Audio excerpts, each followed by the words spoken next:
my fellow. Nobody's seen anything like it. We have hit hundreds of targets in Iran, including Revolutionary Guard facilities, Iranian air defense systems. Just now, it was announced that we knocked out 9 ships plus their naval building, all in a matter of literally minutes. Iran's formerly supreme leader, Ayatollah Khamenei, is dead.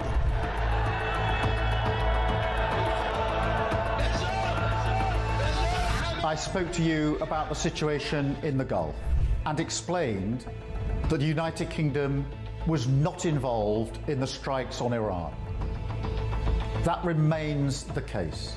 The basis of our decision is the collective self-defense of long-standing friends and allies and protecting British lives. That is in accordance with international law, and we are publishing a summary of our legal advice.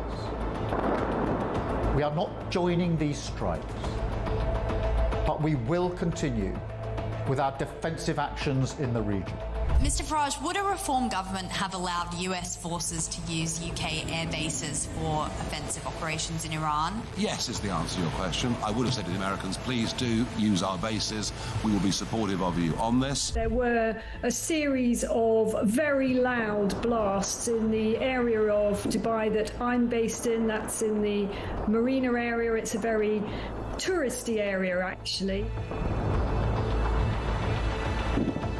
Those blasts were the loudest we've heard yet, but equally we are reassured that they are most likely the sound of interception by the UAE's quite sophisticated THAAD interception kit. That is the Terminal High Altitude Area Defence System.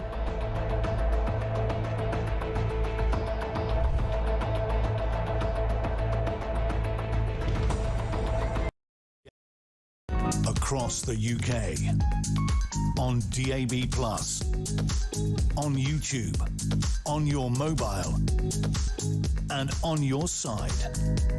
This is Talk.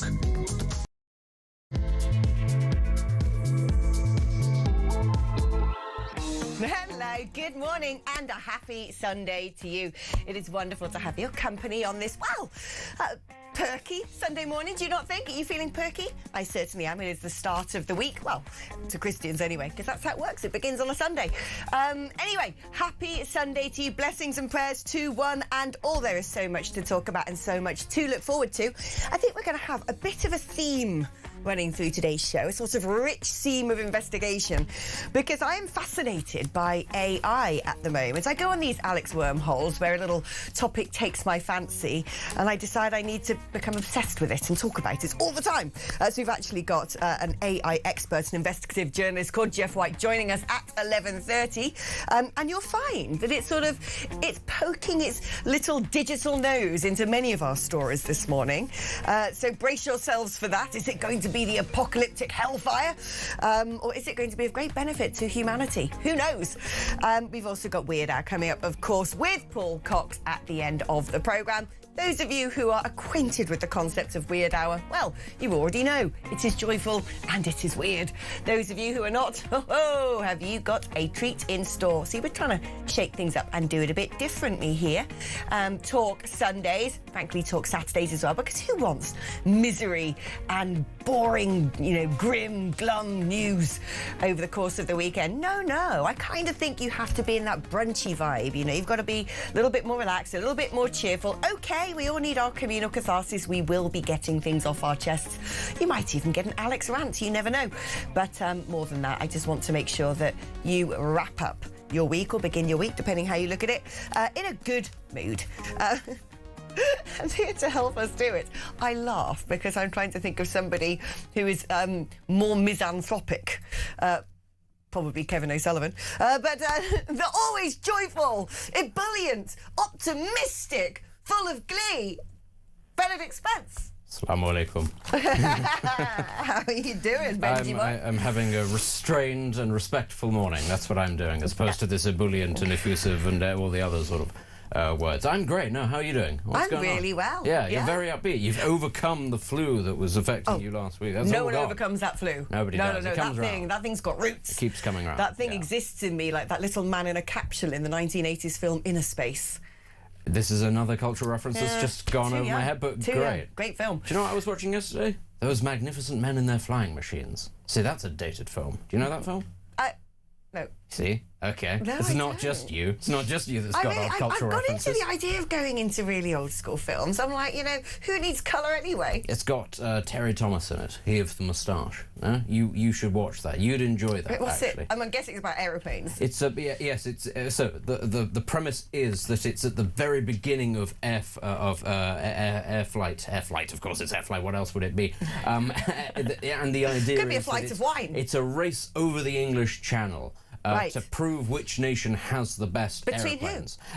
So you've got a couple of English contestants, you've got Obviously an the best. American, you've got a Japanese, French, German, Italian, and it's very don't much worry about based on the idea of national stereotypes, and it's great. It's a real old school so film. we've got like jet aircraft, or is it No, what it's propellers. So it's set in, I think it's set in 1910 or something like that, or 1914, not 1914, obviously, 1912. It's before the First World War. Any good-looking people?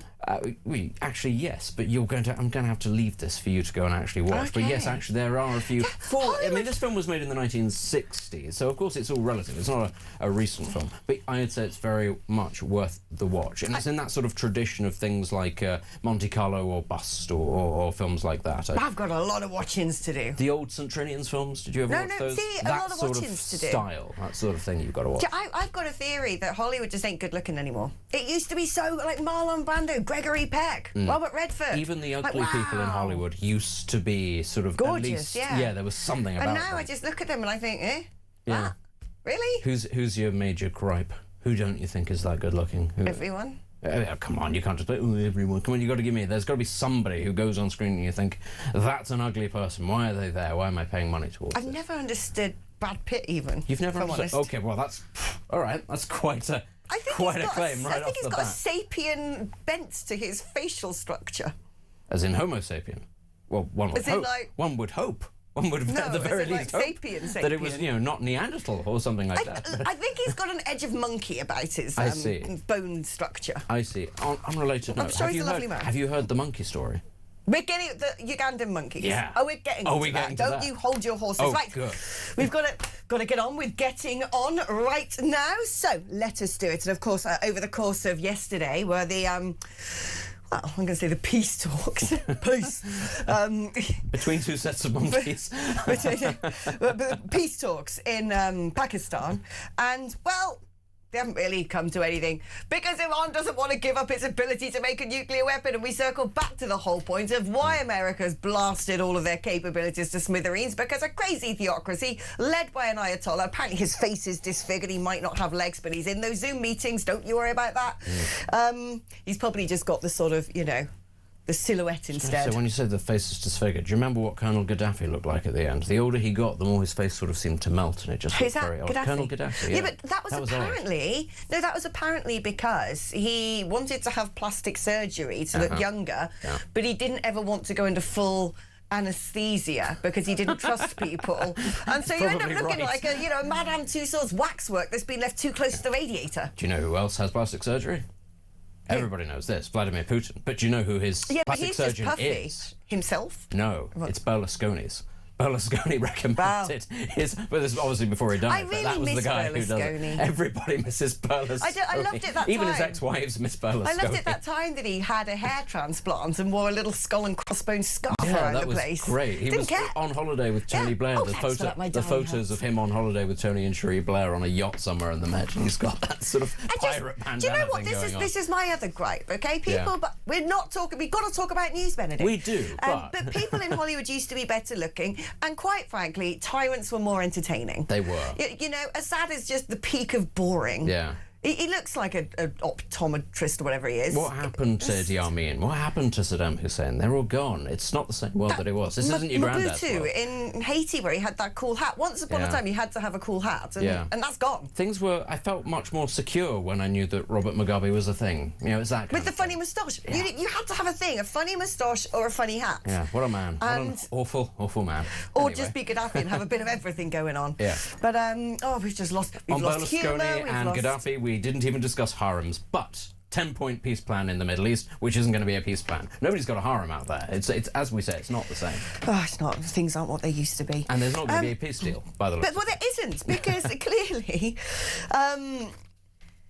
if Iran says we're not going to give up creating a nuclear weapon, then that's it. It's back to square one. And this is why the West, well, not the West, America's doing this in the first place, something I wholly support, have done from the beginning. The way I think it breaks down is this. America's buying itself time because it doesn't want to have to militarily go and reopen the Strait of Hormuz. Yeah. It can. It's got the capacity to. But it's one of those military operations that could see body bags coming back, and that is an optic that Trump simply does not want. But it seems to me now as well, Iran, sort of now they've disintegrated into lots of different warlords knocking about the place in the IRGC who are lobbing ballistics around the place and haven't really got a centralised coordinated plan, may have riddled the Strait of Hormuz with mines, and they don't know where they are now. But apparently America can detect those things. Hasn't the UK got a pretty serious... Well, you never know anymore. I thought we had some pretty cool minesweeper. Yeah, we Oh, no, it's past tense again. It's one of those things where, you know, we used to have a really cool nuclear deterrent. Do we anymore? Don't ask too many So apparently questions. we've still got the best... I don't know why I was doing that Ali G thing, but we haven't got the best subs in the world. Quietest. Wiki woo. Okay. Yeah. Do we? Well, you wouldn't know because they're the quietest. They might just not be there. That might just be the line that we're spinning to everyone. They're so good, nobody even know that they're there. Maybe that's because they're not. Haven't seen a UK sub in a while. It's just not imagine. because they've been decommissioned. They're just extra stealth. The Argentines sort of sat there off the coast going, is there anything there? Are they really that good? Do we test it? I don't know, man. Maybe not. But, I mean, it's a nice idea. It's a nice thought. Listen, the funny thing is we're actually very good at building sort of state-of-the-art military kit. Where do we build it now? It's just incredibly expensive to do. We used to build it in, like, Tyneside. Yeah, Scotland. and, Scotland, mainly. But the problem is it's also incredibly expensive, A, to build in the first place, and then to maintain. And it takes so long to do so that by the time it comes into service, it's no longer top of the range anymore. And the amount of money and time that needs to be spent on maintenance of these things is catastrophic. I mean, that's part of the problem with the nuclear deterrent right now, is that half the subs at any one time are having to go through an extended period of maintenance. We should have already upgraded them, but we haven't because it's too expensive to do so. So, we are very good at... We have incredible minds in this country. Everybody I talk to in the defence sector says this. Actually, we punch so far above our weight when it comes to that top tier of education. Oxford, Cambridge, Imperial, UCL, they create brain boxes. They educate brain boxes, and with nowhere for them to go. Nowhere for them to go. Well, this is the thing, and it sort of ties in AI. Exactly. We need a sort of AI alarm every time it pops in. Because we were supposed to have this huge £31 billion investment from multiple US tech companies to become world leaders in AI with the help of America, which would have created an uptick of 10% in our GDP, equivalent to £300 billion. Whoa, what a windfall that would have been. Oh, no.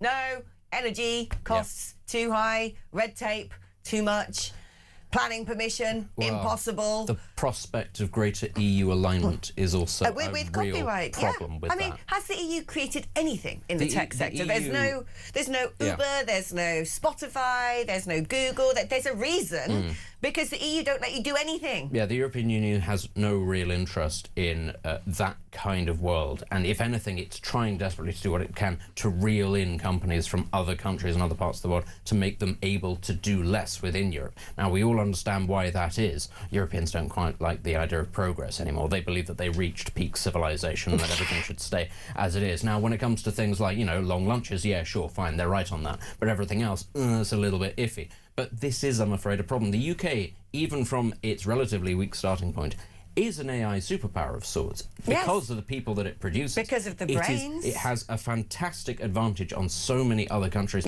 but it will be left behind if Starmer and his government decide that high energy prices, because of this, net zero ideology, and greater alignment with the European Union for what? For seasonal movement of workers and the things thing like is that, about and blimmin' food trade. Brussels. When you're talking about, as you said, a 10% potential, and that's the baseline uplift in GDP because of what this can do. Also, that's insane. This tech is going to completely change the world. I'm scared witless about it, but I'd rather be running with the crowd than left behind. Oh, it's coming whether people like it or not, because it's not even about nation states. Wealthy individuals, the great brains themselves, they're the ones pushing ahead with this. And this, before we get on to the next thing, this is the whole reason why Elon Musk wants to get to space so badly. To build data centres. The data centres, because then the price of manufacturing these things will just plummet. And on top of that, it'll be outside of the bounds of people like the European Union. He won't have to deal with that sort of thing. When you've got great minds with huge amounts of money looking at that as an option, you understand you have to get on the train because it's already leaving the station. There's no way of stopping it. I mean, look,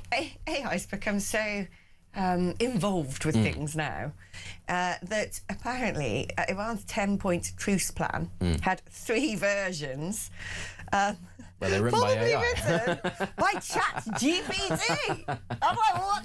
I'm assuming, is this the Iranians using ChatGPT to come up with what they want? Maybe. Dear ChatGPT, write us a 10-point peace plan that America will never agree to. Thanks, love, someone from Iran. To be honest, if the Ayatollah... And make sure we're still making nuclear weapons. Kiss. If the new Ayatollah is literally bedbound and can't do anything, it makes sense why they might go, well, what are we going to do? I don't know, ask ChatGPT. What's this guy going to do? He can't do anything. We might as well ask the computer. It is utterly insane that this is the direction of travel that we're going down. So insane that this is why we've got to just get involved, basically. Yeah. I think it's perilous, should we not?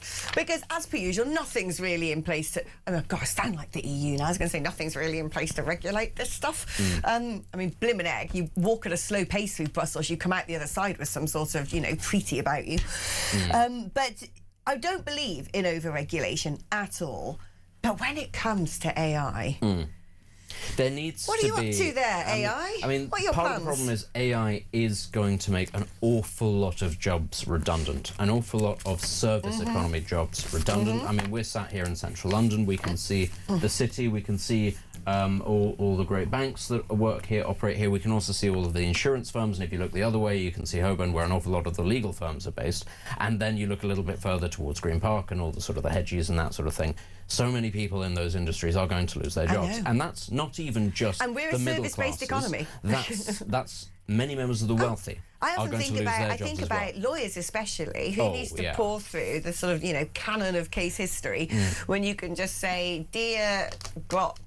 I mean, lots of lawyers who are already, qualified and already practicing will be fine. Lots of them will be fine. It's the ones who are coming up now that are going to suffer, and that does even include the sort of the very brightest and the best, because obviously every company is going to need people, ostensibly to operate, because human beings interact with human beings, and on some level that's what they value. That's why, for instance, things like the news also still requires, TV has not died. So you don't think I'm going to become an avatar? No, I don't, because actually people do fundamentally value other people. About me to bother.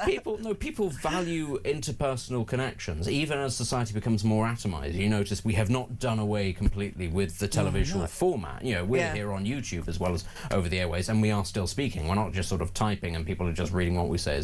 They doom scroll. That's not how things work, because people require that information to be imparted by another human being on some level for them to understand and to trust it.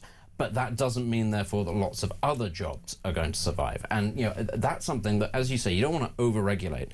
But we're at the very least going to have to find a way of dealing with all those unemployed people and the ones coming up. What is it that they're going to do? Right. What ultimately is the end product? Plugged into the mainframe or something. Let's do a few messages. Energy will be too expensive to plug them into the mainframe. That's going to be far too expensive. Bye. You'll just have to sit outside in the sun. Yeah. It could be quite nice for all you know.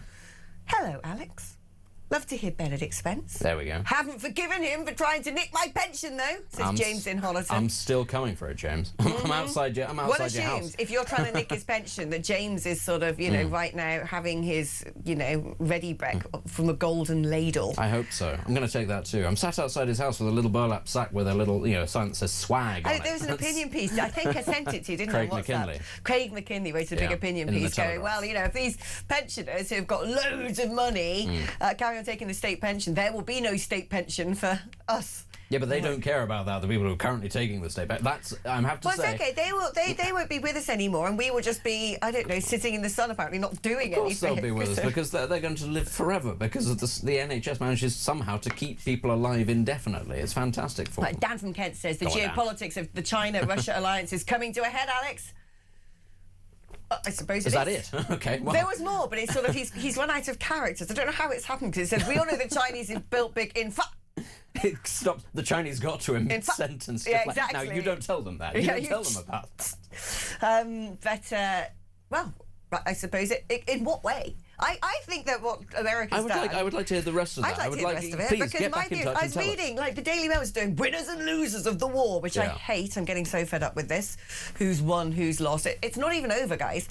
But people say, well, you know, China, Russia, they've won big time. And I'm like, no, China, not so much. Not yet, anyway. It's too early to say. Bad example, Alex. Spotify is Swedish. Oh, well. Oh, well. Pirate radio was Swedish. You remember they had the Swedish Pirate Party back in the day, and it was all about pirate radio. What, no? What was the name of the radio station that we had in the UK that was about Radio Caroline? Radio Caroline, yeah. Anyway, sorry, we're going off a tangent. I think the ceasefire in Iran was a mistake by the USA. They cannot trust the Iranian regime, regardless of which religious madman is calling the shots. Blast it into the dust! Hi, very Sunday Christian. Take over the Straits of Hormuz, ensure safe passage for shipping, and treat it as the spoils of war. The decent Iranian people will suffer at first, just as German civilians suffered in World War II. That's war, unfortunately. But America cannot walk away, says Paul in Fife. I mean, I think personally we need, because we're not involved in anything, I think they probably need to really put pressure on the international community to reopen that strait. I think it's pathetic that Europe sort of go, I'm so scared. And I think three-quarters of the job's done in Iran. And I think the pause is enabling them to, it's enabling America to sort of sort themselves out, coordinate, get assets into theatre should they wish. Iran doesn't really have any left to do that. It's curious, though, because for some time there have been a lot of plans by various Gulf countries to build more pipelines across basically Saudi Arabia and Jordan towards towards the Red Sea and towards the Mediterranean. One wonders whether or not that process will be expedited. But of course, a pipeline is a sitting target. So as long as Iran's drone capacity remains as it is, it's very easy. Well, as we know, undersea cables, undersea pipelines. Yeah. And here we go, one last before we go to the break. Iran will have to give up the Strait of Hormuz for two reasons. One, they need it to open as much as everybody else for the sake of its economy. Indeed. And Oman will not allow them to control it as they hold the Musandam Peninsula, and it will threaten and isolate their territory. But for some reason, the mainstream media never mentioned this. Well, no, I agree. I don't think Iran... It's not sustainable for Iran to keep the Strait of Hormuz closed, even with their sort of mafioso plans for... But Oman and any of these Gulf states, they even combined, they don't have the military capabilities to do any of this. They don't, and that's the reason why they are. That's why they are. Yes, exactly. They're now. That's why all of the Gulf states are doubling down on the idea of not letting the United States leave. And the latest from our own Prime Minister, who may or may not be back from his 4-star holiday resort in Spain, says he's urged both sides to find a way through. Oh my God! Every time he speaks, I'm so inspired. After the failure of US-Iran peace talks, as he also called for the ceasefire to continue in a conversation with the Sultan of Oman. He's right in there, in the thick of it, is Keir Starmer. His wise words changing the course of world history. Right, we're going to be taking a short break. If you want to get in touch with the show, the number is 0344 499 1000. It's your normal network rate. Benedict and I would love to speak to you. He's going to become a pensions advisor, do you know, until AI takes over his job. 0344 499 1000. Also the number to send a WhatsApp message. Or indeed, why not leave me a little voice note on WhatsApp? 8722 is the number if you'd love. Text. Talk before you do it. See you after this.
Iran.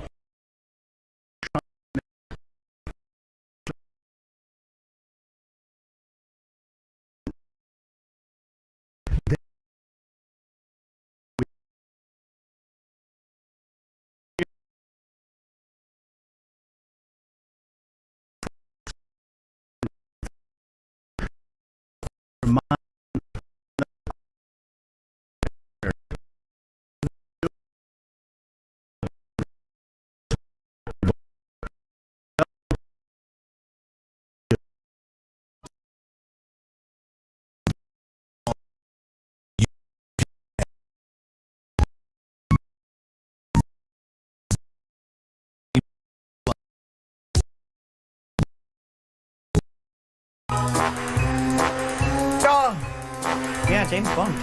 I have no idea why. Once again, I don't know what you're talking about because I don't have a working earpiece. This is something that the listeners may not understand. Why is it every other guest has a working earpiece and we just deny you access to the gallery? As a practical joke. Also, so that when people ring in and they're angry at me, I can't hear what they're saying, so I can just pretend it doesn't happen. Oh, well, we'll see what we can do. Listen, I find it entertaining. You did point out to me during the break. I don't know, my Sunday, my mind just doesn't work as well as it does on a Friday. I start off having a very serious news-based, fact-based and in-depth show on a Friday with Ted, who's very buttoned up and serious, two-box Ted, as they like to call him. Then Saturday it starts getting a bit balmy with Peter Barnes. By the time it comes to a Sunday, I'm like, what are words? By the time I'm here, it's like, what are words? Boy. So let's reflect on the fact that Brad Pitt has a sapiens.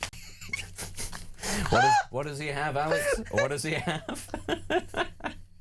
If anybody's just joining the show now, what you need to understand is Alex was... she has certain opinions on the fact... the idea that our Hollywood actors, the great leading men, are not as good-looking as they used to be, not as handsome. And she picked out Brad Pitt as somebody who is not that good-looking. She described him as having a sapien face. She did not mean that. She meant... Go on. What did you mean? She meant simian. She said there is something of the monkey about him, something of the ape, something of the bonobo, the chimp, something about him. But she said he's got like a face like a cheeky monkey as opposed to a human. There we go. There we go. And apparently he's not good looking. I don't know why.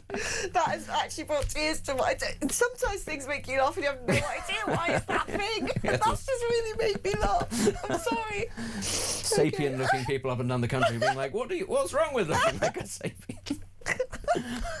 We worked hard not to be Neanderthals, now this is a problem.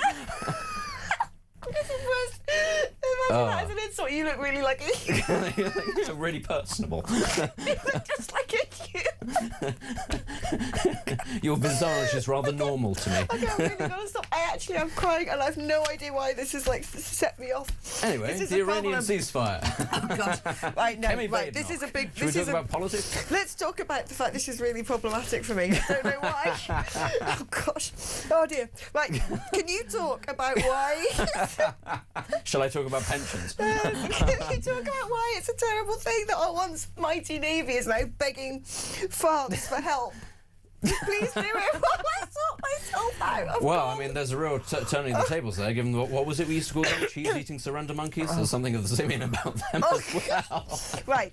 I'm back. I am so sorry, the Royal Navy. Ladies and gentlemen. Yes. You know, we have Weird Hour, and normally that's supposed to be the funny bit, and I have no idea why that just set me off so bad. You and Paul are going to have a very serious conversation to balance this out. Just really I have no idea why that just triggered me so much. Anyway, the Royal Navy.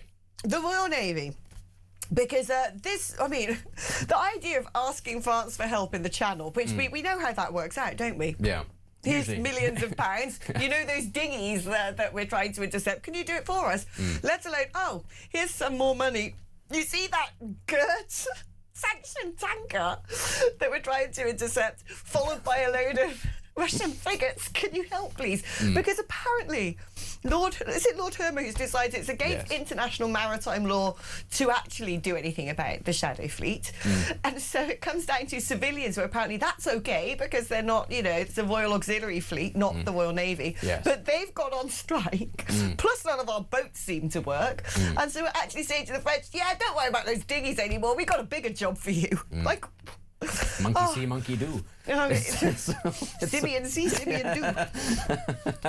I mean, honestly, in many ways, though, I do sort of understand where they're coming from when it comes to the idea of it being illegal under international maritime law.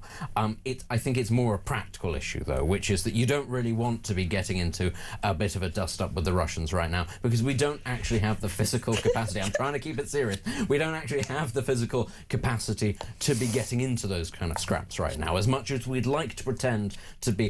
This is the sort of the weird juxtaposition. We'd like to pretend to still be Britannia that can police international waters, and we can be, you know, part of that international law brigade who stands up for everybody's rights as set out in international law. But because of the process of decolonisation and the end of empire, we can't physically do that. But I mean, do you think Russia, I think, has sort of deliberately charged the shadow fleet through the English Channel just to basically say, look, we can do whatever we like in your territorial waters. You've got no way of stopping us.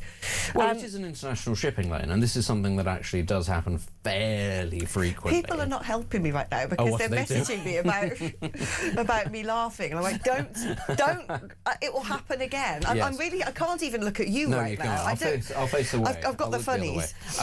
Listen, the Russians, as much as anything else, the Russians understand, I think, that American eyes are trained elsewhere on the Gulf. They will also understand that the shortage of fossil fuels coming out of the Gulf right now means that there is, I think, far less appetite for states to be interfering with the production of fossil fuels from other places, and that does include Russia. There will be a lot of countries who previously would have been opposed to the idea of interacting with Russia who will just be turning a blind eye to what they do right now. Most of the countries who don't want to interact with Russia are basically European countries. Everyone else doesn't really care, quite frankly, because they like oil and gas and all the rest of it. Just people need to stop messaging. I can't look at anything right now. Please, Lord, give me strength.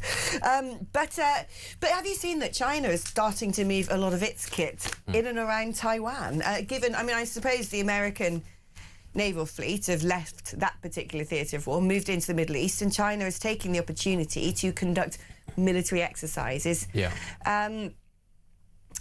I mean, we're sort of waiting on tenterhooks. This idea that we could end up in a sort of multipolar war is getting very real. I still lean towards the idea that it won't be a war with Taiwan, that it'll simply be an extended period of pressure, effectively a blockade around the island, in a bid to bring Taiwan to the table diplomatically. I do actually think that the Chinese would prefer to avoid an all-out war, because they will be looking very carefully at this conflict. And you've got to, you know, bear in mind the distance between Taiwan and the Chinese mainland. It would not be an easy campaign, and, you know, this would not simply be about bombing them into submission. The Chinese are quite clear. They want to occupy it. They want to integrate it with the mainland. So it would not be the most straightforward thing. On top of that, if that does escalate, Japan will become an active military threat towards the Chinese. The Japanese, as it stands, are not a nuclear power. But in the space of about 3 months, given that they have one of the world's largest ballistic missile programs,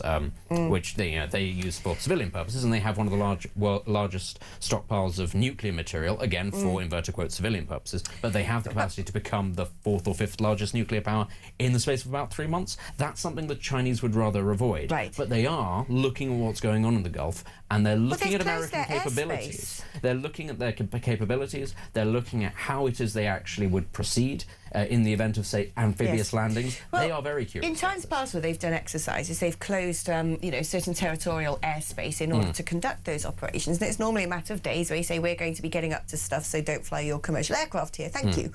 And my understanding is they've done that for a protracted period of time. It might be something like 40 days. We'll look it up during the break. But certainly, things are hotting up. It is well worth keeping your eyes on what is developing there.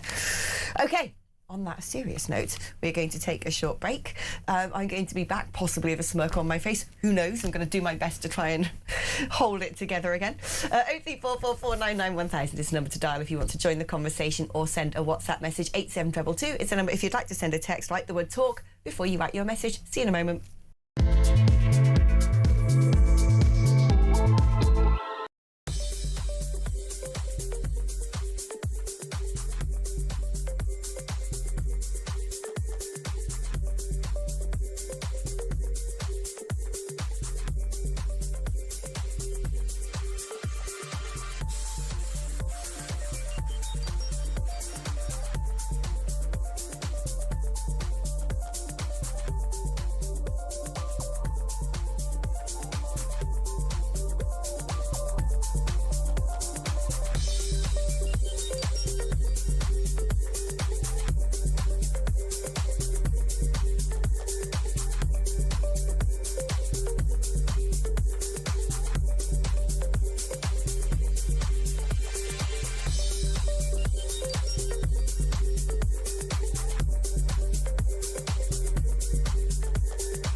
the UK. On DAB+, on your smart speaker, on your smart TV, and on your side. This is Talk. Hello, welcome back. Now, in an election that not many people are necessarily talking about, but I want to, wasn't on our list, but I'm going to throw it at you anyway, Benedict. What are you doing on your phone? You're always on your phone. I'm just looking these at the days. people sort of talking about monkeys on Twitter. Do not putting say, lots of messages in. If you say the S words, I cannot cope with that word. I have to say, Stop the audience of this show can either be very angry when you're talking about their pensions, but they can have a great sense of humour when you're not. So, I don't. Yeah, it's the a real, worst thing is when you're trying to be serious and not laugh. That is the time when you know you almost explode. And stop it. Everybody, let's agree to a ceasefire until the next hour. You're not allowed to mention the word. Don't say Simeon. Anyway. Stop it. Right. I've lost my train of thought. We're going to talk about something very serious. That's right, the Hungarian elections. Rather staggering. Don't roll your eyes at me, Spence. This is my show, and we're going to talk about it if I want to. The Hungarian elections. Well, no, because actually it's quite interesting, because in many respects, Viktor Orban of Hungary has sort of demonstrated to the rest of the EU that you can stick two fingers up at Brussels. You can say we're going to build a really huge fortified fence around our country to prevent illegal immigrants from coming in. When they do come in, they're going to be marched back over the fence, basically. We're going to have to pay a fine to Brussels because they decided that we shouldn't be doing that, and we don't care. And people often extol Hungary as it's a very low tax country, isn't it? I think it's got a sort of flat rate of 16% or something. So pretty desirable compared to what I pay.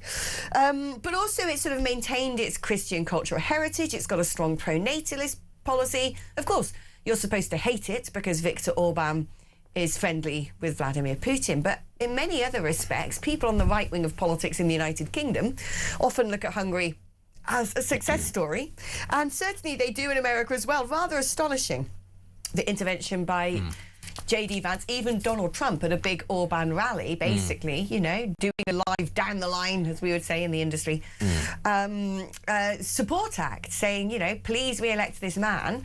But it looks like someone who's being accused of being a bit of an EU patsy could well end up winning, which would, to my mind, signal a great pity, actually. It's a tricky thing with Hungary, because you're right, lots of people on the right in this country and the United States sort of hold it up as a great example.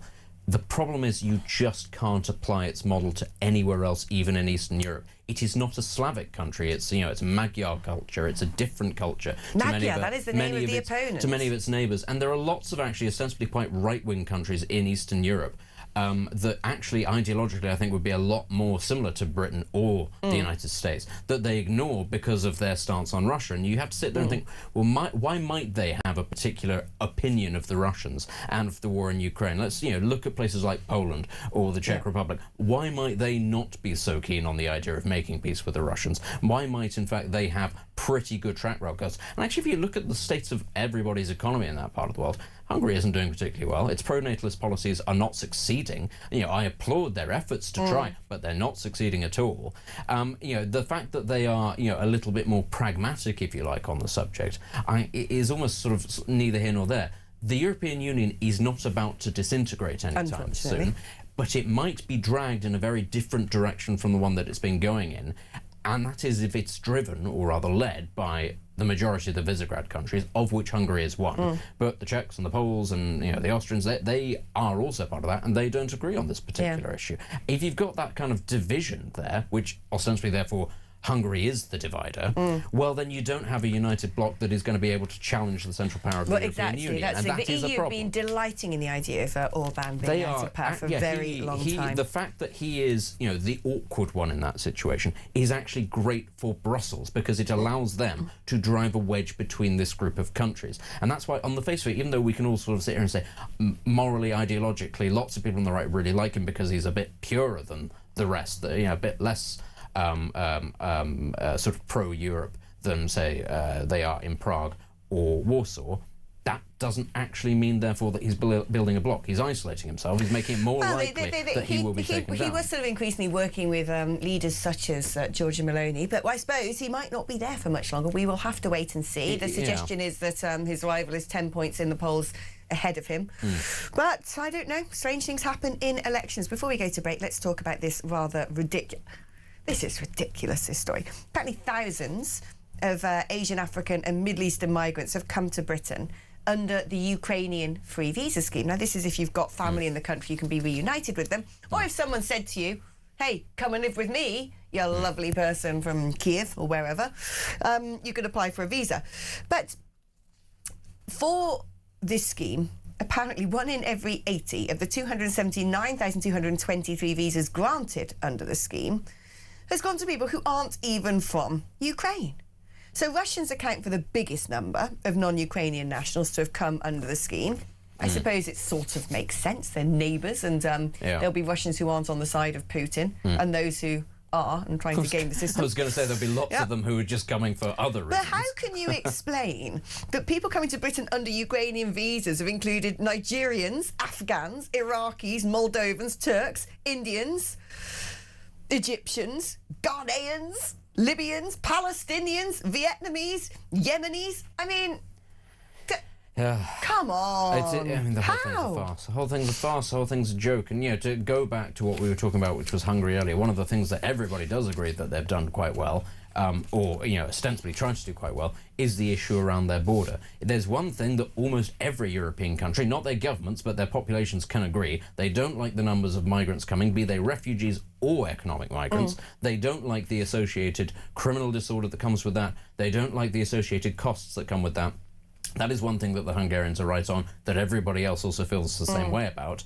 But they've done something about it. Yes, and yet, absolutely nothing is being done about this, relatively, compared to, what you'd hope, compared to, say, what's going on in the United States. And even that doesn't sort of really scratch the surface of what needs to be done. I don't understand what it also is the case, given that, this week we had the German government saying that it was going to be making people stay in the country, men of fighting age. We've got the British government, members of the British government saying we've got to get ourselves on a war footing. This is really tricky to be, at the same time, welcoming in hundreds of thousands, if not millions, of predominantly men, none of whom are going to be expected to fight. So one of the biggest cohorts that have abused the Ukrainian visa scheme, apparently, are Palestinians. There was a court case, of course, the ECHR, who else, was abused by a judge to allow the Ukrainian scheme to be twisted into a route for Palestinians to come into the UK, but they were coming from Egypt. So they weren't even at risk. They weren't coming from Gaza. And, I mean, we are so vulnerable. We're mugs. We're not mugs. I think we're masochistic. Our governments are mugs. And, as long as this continues onwards, you're just going to continue the fragmentation, the tensions that are rising. You can't deny these things indefinitely. Right. I know our government would like to try and do that, but eventually it's going to boil over. And you absolutely cannot be doing this whilst also starting to ratchet up after giving them 10, 15, 20 years of saying to the white working classes of these countries, you're racist, your culture doesn't matter, you're backwards. Get ready to be on a military footing. Yeah. Have you ever been to Ukraine, buddy? Well, you're going to. That's what they're sort of talking about. Well, apparently, it's not so much about being on a military footing, because we're not. Supposedly, that is part of it. But it's all about building resilience. Good luck finding resilience in the United Kingdom. Do you know what that is, ultimately? That's just telling people you're going to be poorer. And it's trying to frame it through the prism of, it's basically saying we could well face blackouts, that we could well face mass terror attacks, that, the cost of living's going to soar. Why? Because we can't manage the country, so you better get ready. Yeah, we're going to blame that all on war. That's what we're going to blame on, even though everybody knows that these things are structural and have been going on for decades. For heaven's sake, that's part of the reason people voted for Brexit, because they could see the direction of travel. Every time they would ask their local MP, why haven't you done something about X, Y, Z, they say, well, it's nothing to do with me, it's Europe's problem. Europe tells me that I can't do anything about that. So they voted to get rid of the obstacle. People have been aware for a long time the trajectory of the country. Right. To then turn around and go, oh, it's all Vlad's fault. And we can see what is happening. I was having a conversation just yesterday, and I was talking about what happened with Lebanon, because Lebanon was a predominantly mixed country, Christians, Muslims, predominantly Christian.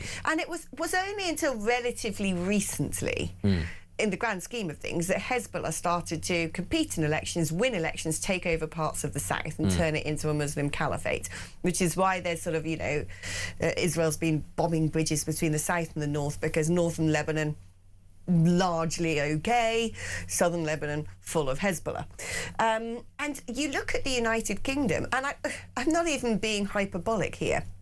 I can foresee a situation where within 5-10 years' time, Birmingham is essentially taken over, a bit like southern Lebanon, that the elected local councils, through maybe the vehicle of the Green Party, but it's already happening. We see it in Tower Hamlets, we see it in, you know, many places. At a political level, people are already being elected who are standing on issues that are just completely unrelated to the people of those places. And then choosing who the chief of police is, saying that, you know, Jewish fans can't come, otherwise they'll get attacked. It's basically already happening in front of our very eyes, and we're doing absolutely nothing about it. It's crazy.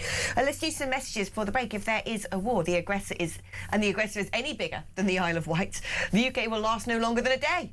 One nuclear bomb on London and our involvement will be finished. Well, I think one nuclear bomb on London and most people's involvement will be finished. I think they'll trigger response systems from, well, NATO allies with credible weapons. China, Russia and Iran know our lack of resources and credibility, as does our own population. Britain now only rules the waves of illegal immigrant armies that we have in this country. This is it. We have been so exposed. Iran has basically been the sunlight that has sort of shone on everyone's capabilities. Everyone knows what America may or may not have up its sleeve. Looks kind of impressive. Everyone knows who is dependent on whom for arms, who is dependent on whom for defence systems, who's dependent on whom for energy, who's capable of paying the price for that energy, who's going to have policies which do lead to self-sufficiency, who's a soft touch, and who's got kit that works. And basically on all of those categories, we have failed miserably. Alex, the real issue is Argentina having the last laugh, sending rubber boats to invade the Falklands. Says Martin in Aberdeenshire. Love you two, brilliant. You've got me in stitches. Thank you. Sue from Lancashire. Don't say Simeon. Someone's just said, but she is wonderful. Regards, Terry. I want to know what the first line was before the but. Yeah. I'm listening on the radio and all I can hear is you sniggering, hyperventilating and snorting.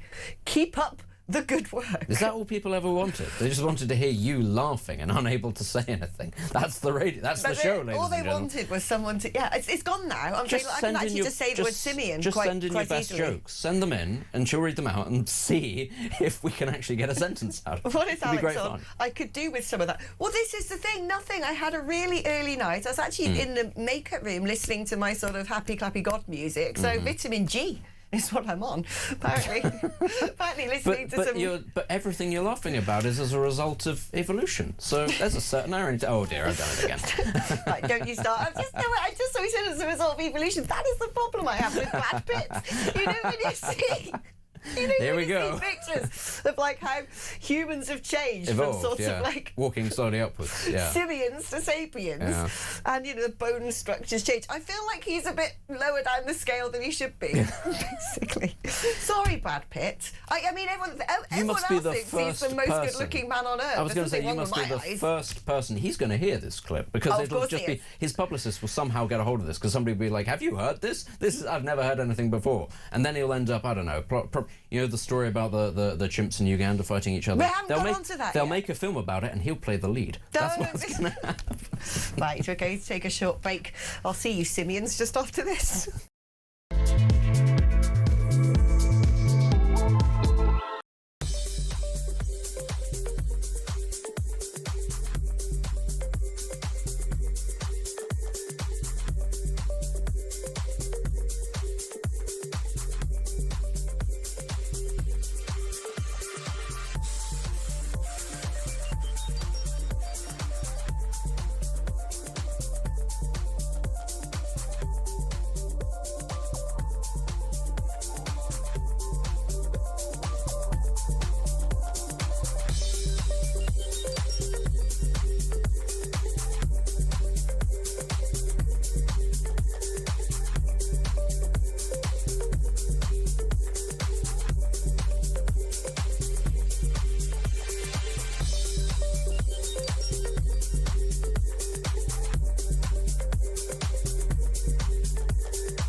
The Talk app.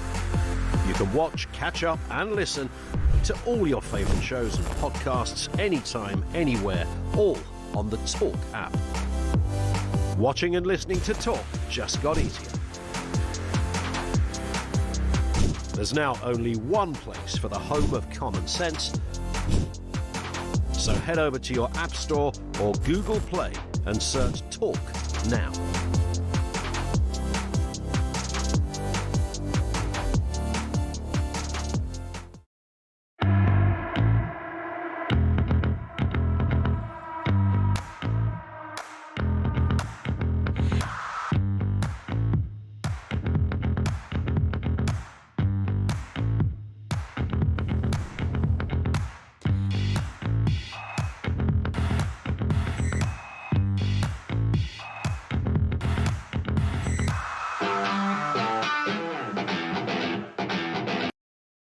Across the UK, on DAB+, on YouTube, on your mobile, and on your side.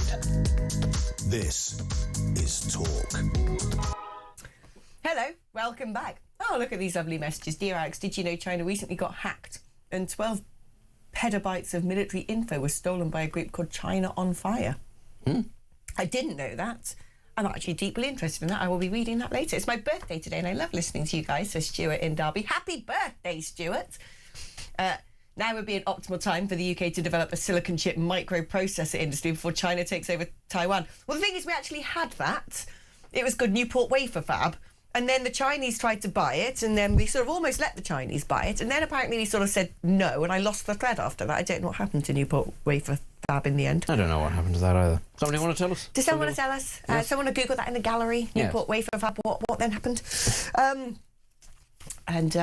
What else we got? No immigrant should have the vote in our country, legal or illegal or legal. I agree with that, actually. I don't see why, unless you've been here for so long that you're more British than the king, I don't think you should necessarily have the vote. And I genuinely think if you're foreign born, you shouldn't be allowed to stand for public office. It is an odd thing that we allow it in some ways. And I understand why. It's because, you know, we sort of believe in the sort of the robustness of our democracy, that we thought, at least once upon a time, that this sort of thing wouldn't be a problem and that everybody who came here would become fundamentally British on some level. But obviously it's not worked out. And if nothing else, it's because immigration has just happened at such a pace and assimilation has just not happened but at also, a pace no, at all.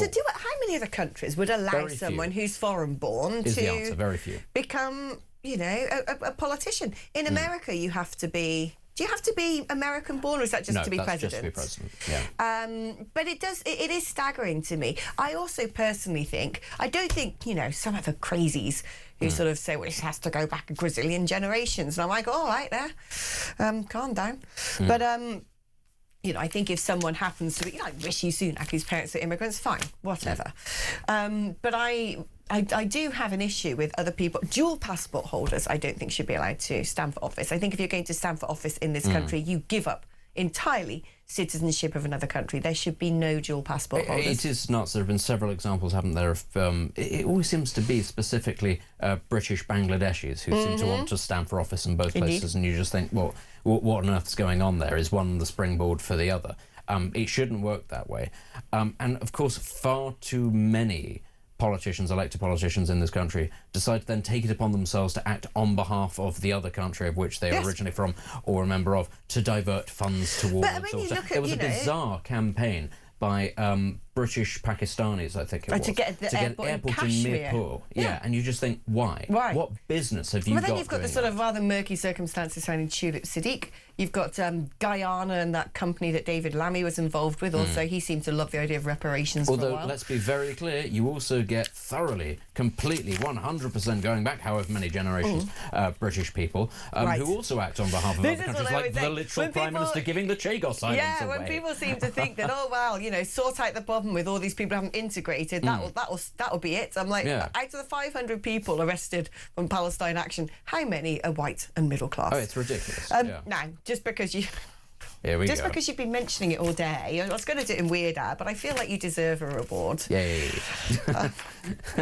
The world's largest known group of wild chimpanzees has split and they've been locked in a vicious civil war for the last 8 years. It's not clear exactly why the once-knit community of Ngogo chimpanzees at Uganda's Kibale National Park are at loggerheads. But since 2018, the scientists have recorded 24 killings, including 17 infants. Wow, blimey, this is like following the war in Gaza now. UN's going to get involved with this. I mean, I don't really understand what the intrigue is about this. There are tribes fighting over resources, basically, I would imagine. The intrigue from this comes because it was a unified group. As you said, it was the largest one. And what happened was 5 individuals died because of a disease outbreak. 5 alpha male figures that had familial ties between. Because it is fascinating. It's really interesting because it has real life applications for the breakdown of human societies. I'm sorry to say, it actually does. Brad Pitt could very easily find himself in this situation. But I'm serious. Just 5 individuals who made up, if you like, the hierarchy of this group of hundreds of chimps who were related to each other. The chimp world. They died in an outbreak of, I don't know, plague or something or other, but they died. And then the ones that took over were not bound as closely. Oh, they hadn't so they started fracturing apart.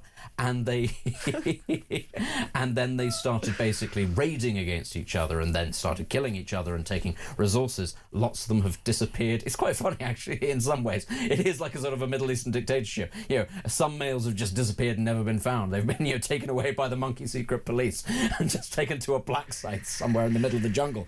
But it's but the point is scary. But the point is, they got a lot of strength.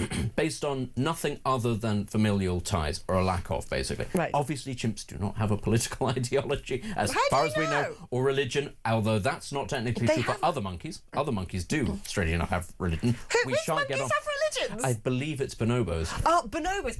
They have spirituality, grim. And it's really weird. The way that, oh gosh, it's not even midday.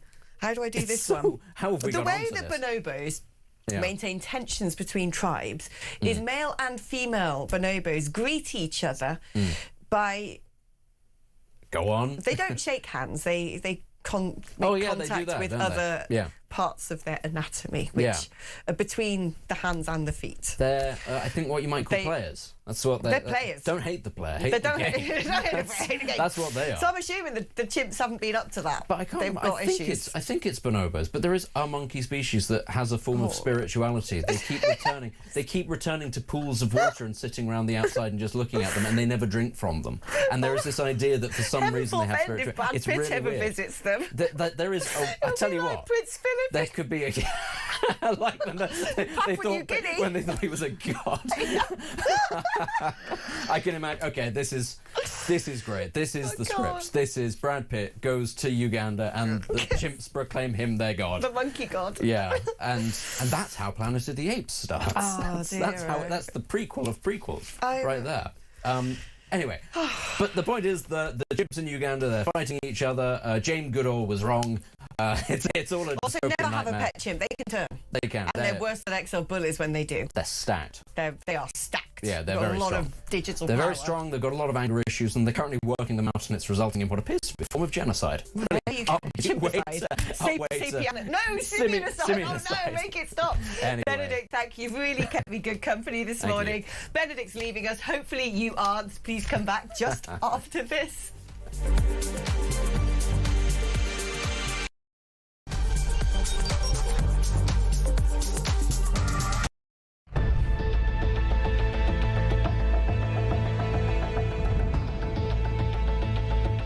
Over the past 36 hours, the United States and its partners have launched Operation Epic Fury, one of the largest, most complex, most overwhelming military offensives the world has ever seen. Nobody's seen anything like it. We have hit hundreds of targets in Iran, including Revolutionary Guard facilities, Iranian air defense systems. Just now, it was announced that we knocked out 9 ships plus their naval building, all in a matter of literally minutes. Iran's formerly supreme leader, Ayatollah Khamenei, is dead.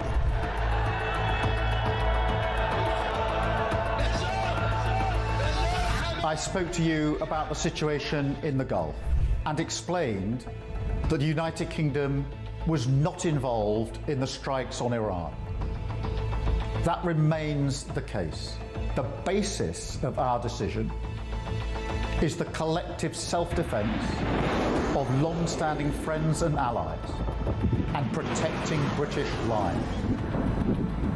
That is in accordance with international law, and we are publishing a summary of our legal advice. We are not joining these strikes, but we will continue with our defensive actions in the region.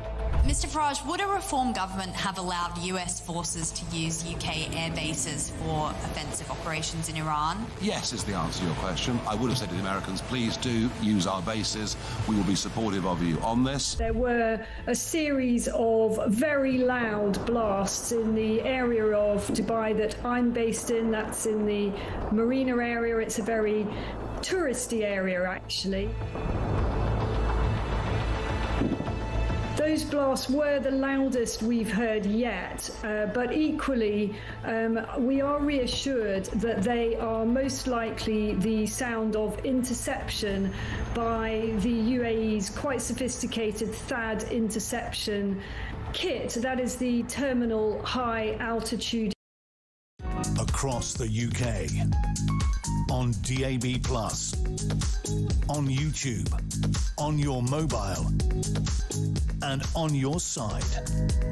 This is Talk.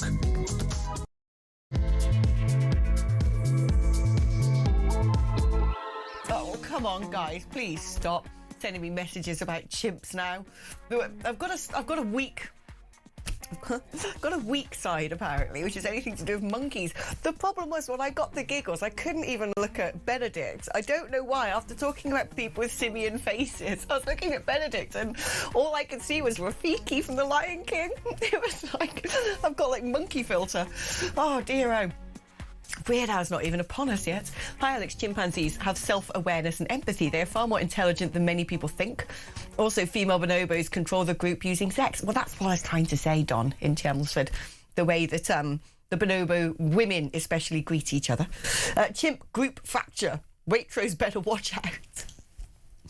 Oh, stop it, people. You're too funny. I'm 56 today. Hey, happy birthday. Oh, that you again, Stuart in Derby. I was born in 1970 in Croydon. Can't believe what's happened to my once beautiful England. Well, I know. Indeed. Although I found myself lately, because I spend less and less time in London and I go more and more to places that are actually still the United Kingdom, feeling less existentially doomsterish about it. Because you can actually go to certain parts of the country and you think nothing's changed. It's a village shop. Look, it's a red post box and somebody has knitted nice little things to go on top of it, a little post box topper, and there's no crime and neighbours are going in and out of their houses and don't need to lock their front door. And every time I'm in that part of the country, I just think, oh, isn't this lovely? But then you come back to London, then you just open a newspaper and you just think, oh, for crying out loud. It really has become the postcode lottery. Morning, Alex. We're not even into Weird Al yet, and I've got tears running down my face. Keep it up. Loving Sunday mornings. Jules in Bristol. I'm afraid I have no control over this. I seem to have no control whether I'm going to find something hilarious or not today, which is really difficult when you're talking about nuclear weapons and ceasefires, et al. But let's see if I can maintain some composure. We're joined now by the brilliant Philip Kitterley, Senior Fellow at the New Culture Forum. Good morning, Philip. How are you? Alex Phillips, lovely to see you. A very simian-esque Philip Kitterley here. Stop it. Don't. I don't. Just stop with that word. I'm gonna. Well, I am quite chimp. You know, I've got short legs and long arms, so I'm kind of you know. But don't think about that. I can't look at people's because it'll make you laugh. Yeah. I can't look at people's faces anymore because I've got monkey filter on. So every time I look at someone's face now, I'm sort of like, you know, deciding which subgenre of simian they might be. Oh dear, we won't make any judgments about you. You are very unsimian. Let us talk about, here we go, rifling around. First of all, let's talk about this utterly, get away the chimpanzee story. Let's first of all talk about the fact that there is no peace agreement in Pakistan between Iran and America. Frankly, I didn't expect there to be. No. I didn't expect there to be for multiple reasons. The fact that they have nothing in common, there's nothing upon which I think they can agree. And that who's even leading Iran to make these decisions anyway? The big question is, where do we go from here? Well, it's terrifying, isn't it? And that's probably the one thing that we don't actually want to think about, but we have to. Part of the problem with this country, and certainly part of the problem with Donald Trump's strategy, I think, that he doesn't really have much of a strategy, and we don't have any strategy here. We certainly don't have any military strategy here. I'm thinking about how it's going to impact on us. We know it's impacting massively in terms of energy bills. We know that we're kind of clowns on the world stage as well, aren't we? So that's a very, very dangerous place for us to be. And we're already seeing Russia try it on in various ways in our own waters, and we cannot defend ourselves. So if you're looking at the bigger picture, this is what we're going to get for the next God knows how many decades. We're looking at what the 21st century is going to be like, and it's going to be very different to the 21st century. It's going to be these big beasts making war, but also it's going to impact on us because the war is going to visit on our streets, on our shores. We're going to have a kind of a dirty guerrilla warfare on the streets. Britain. That's one of the key things that people aren't talking about. We're already seeing it because we've got Islamists with boots on the ground in Britain. So it isn't just going to be the world stage, it's domestic as well. And for me, that's why it's really terrifying. In terms of the reshaping of geopolitical structures, though, I see a very interesting opportunity for America, for the West here, which is, in many respects, the physical closure of the Strait of Hormuz rather prevents us being able to constantly look eastwards, constantly look to China to create stuff for us, or trying to get our energy from the Middle East, for example, and rather forces us instead to do business with America, who are drilling, to do business with Norway, to perhaps look to America and, in many respects, boost their own industrial base, because, you know, if we start importing, get a free trade deal finally with America, amazing we don't have one, given they're one of our largest trading partners, I can actually see what Donald Trump is doing to reshape the New World Order.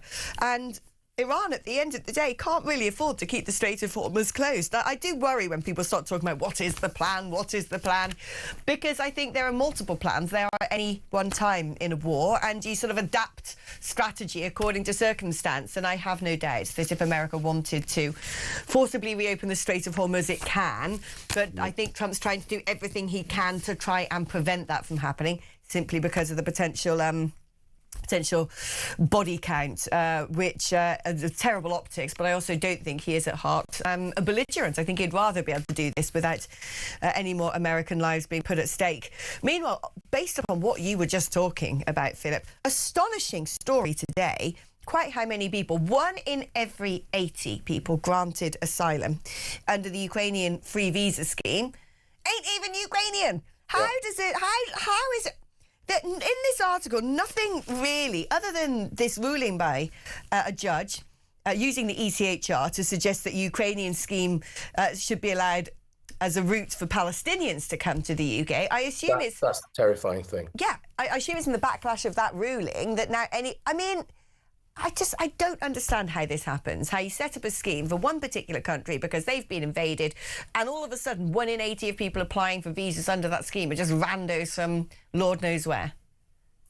Yeah, I think we've had a culture of this. It's our general culture of mass immigration. It's our general culture that we are to blame for all the ills in the world. So we must take on all the waifs and strays, anybody who washes up on our shores, or anybody who comes now via Ukraine. It's utterly insane. But it's always the same types of people as well, isn't it? It's always those people we're supposed to feel sorry for. It's always those people we're supposed to help. And they are coming from places, okay, Gaza and Afghanistan and the Middle East, but they're coming from Africa as well. And these places aren't war-torn places. They're often terrible places with lots of civil unrest and strife and God knows what. But it is not our problem, Alex. We cannot take on all the problems of the world because we cannot actually deal with our own problems. We have, as you were saying there, I hope you're right about Donald Trump, okay, and I hope he is trying to kind of reframe the world order there in terms of politics, but also in terms of economics. We need to have the sense to go with America. Right. Build bridges with America rather than constantly looking to these broken places and saying, look, we can help. We can't help. There are, 9 million people on benefits at the moment. There is a sense that, just to finish the point, Alex, because I've been reading stories today, there is a sense that not only have we lost our purpose in the world, we're losing our dignity as well. You can't just help everybody. No, I totally agree. It is utterly staggering that we seem to think we can, roll out charity to anybody and everybody. What's going on in Gaza, as we never got ourselves involved and then declared the state of Palestine exists, it's got nothing to do with us. We haven't done anything over there. And we don't, frankly, know who we're letting in when we start turning around and saying, oh, let's just take people from the Middle East. Absolutely mad. Good to see, however, that more than 500 people have been arrested at a Palestine Action protest. The problem is, though, it's becoming performative. Palestine Action has been prescribed. People are still going out deliberately as Palestine Action because they want to be arrested. They want to do that thing where the police come along and they suddenly go limp like that so they can be filmed being carried out of a protest. What is the consequence of these people? Do they then face imprisonment? Do they face a trial? No, they probably just get released again with a rap on the wrists and, for them, a bit of a martyr's badge that they can brag about to their mates online. Yeah, and one of them as well was a kind of has-been pop star, wasn't he? Who was throwing himself down there. Who was that? It was it a guy from, it was a Bristol band, wasn't it, from 20 odd years ago? Like was Massive it Massive Attack or something? Yeah, I think it was Massive Attack. Some idiot there, very good for his career, of course, because those type of people are going to go and see that band. But yes, it's totally performative. They have no idea what's going on, right? They have no idea about the culture, the awful, dreadful, terrible culture in Gaza, the insane anti-Semitism, the insane anti-Westernness.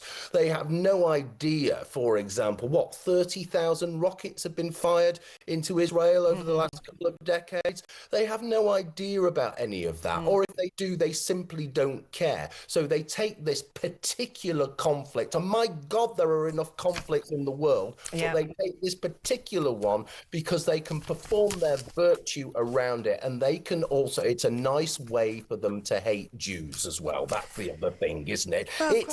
We're anti-Zionist. Well, anti-Zionism comes from the Soviet Union. It's and also from the Muslim Brotherhood. No, you're not. You're Jew haters, and you hate Britain, and you hate the West. It's as simple as that. I'd love to ask some of these people who say they're anti-Zionist. Go on, what is Zion then? Because most of them couldn't even tell you. And then when you actually say, what about Palestine? Where did that word come from? Who are the Palestinians? They can't answer any of those questions because if they could, they wouldn't be. Well, actually, probably still would be doing their performative activism. Update here on the situation in Iran, or between Iran and America. Apparently, the US ultimately failed to gain the trust of the Iranian delegation during peace talks in Islamabad. That is what Tehran's parliamentary speaker has said. In a post on X, Mohammed Baghir Ghalibaf said Washington understood our logic and principles, and now it is time to decide whether it can earn our trust or not. He added, we certainly consider diplomacy of authority to be another method alongside military struggle for achieving the rights of the Iranian people, and will not stop from a moment from trying to consolidate the achievements of the 40 days of Iranian national defence. Well, if that didn't come out of ChatGPT, what did? I mean, seriously, that was just word soup. But basically, it's sort of inverting truth, isn't it? Saying, well, we don't really trust the Americans. It's like, mate, the whole reason this is happening is because they don't trust you. Because you can't be trusted. Because regardless of the JCPOA, you were enriching uranium, and you've even said out loud you want to make a nuclear warhead. So come on. And you are a rogue terror state as well. You know, nobody trusts you. And frankly, I don't care who you trust because, you know, we're not even in that territory, right? So this is just, the problem is you can just see this going on for years and years and years, can't you? It's another conflict in the Middle East. I'm not sure about that one. I'm not saying that there's not going to be long-term ripple effects in terms of for the Iranian people and how getting rid of the regime might look like ultimately, but I think a lot more has been done to Iran and in Iran than people know because they've got a media blackout. I think that probably they really are on last legs. You might be right, Alex, but history tells us that, and I hope you are, I really do hope you are, but history tells us that that really isn't the case, the scenario in the Middle East, is it? You know, yeah. Donald Trump said before, didn't he, we've done the difficult thing, we started the war, you do the easy thing and finish it. Now, talk about inverting the truth. There's inverting the truth for you. It's the easiest thing in the world to start a war in the Middle East. But finishing it is a different kettle of fish. Now, what will it take? I mean, will it take troops on the ground to go into Iran and boots on the ground in great, big, large numbers to actually make the change and push to the end and make the kind of change that we actually need? I think it probably will, and I think that's the sticking point. So again, that will result in lots of lost lives as well. This is why Israel have conducted airborne warfare in Gaza, because quite simply they want to save as many lives as possible. But again, the truth being inverted there by the people who are performing in this country. So I don't know. We're both holding ourselves hostage to fortune here because we don't know what's going on, what's going to happen. I hope and pray that you're right and I'm wrong. It's one of those things where I would like to come back and say, Alex, you were right, brilliant, excellent. But I suspect it's going to be longer than you think it is. I don't know how long I think it's going to be, but I certainly know that I do think that Iran is significantly degraded. I don't think people are talking about that enough. They need that Strait of Hormuz open if they were going to continue as a regime. They've laced it with mines. They've dug themselves a bit of a hole. They're stuck in a corner, and so they're sort of, doing the last sort of the dying throes of belligerency. But you are right. Any next steps would involve a significant escalation. I think that's what that entails. Just very quickly, I think the difficult thing is they don't care about the suffering of their people. Oh, no. That's just another part of the warfare for them, and they will use it as much as possible. It's like Gaza, it's like Hamas.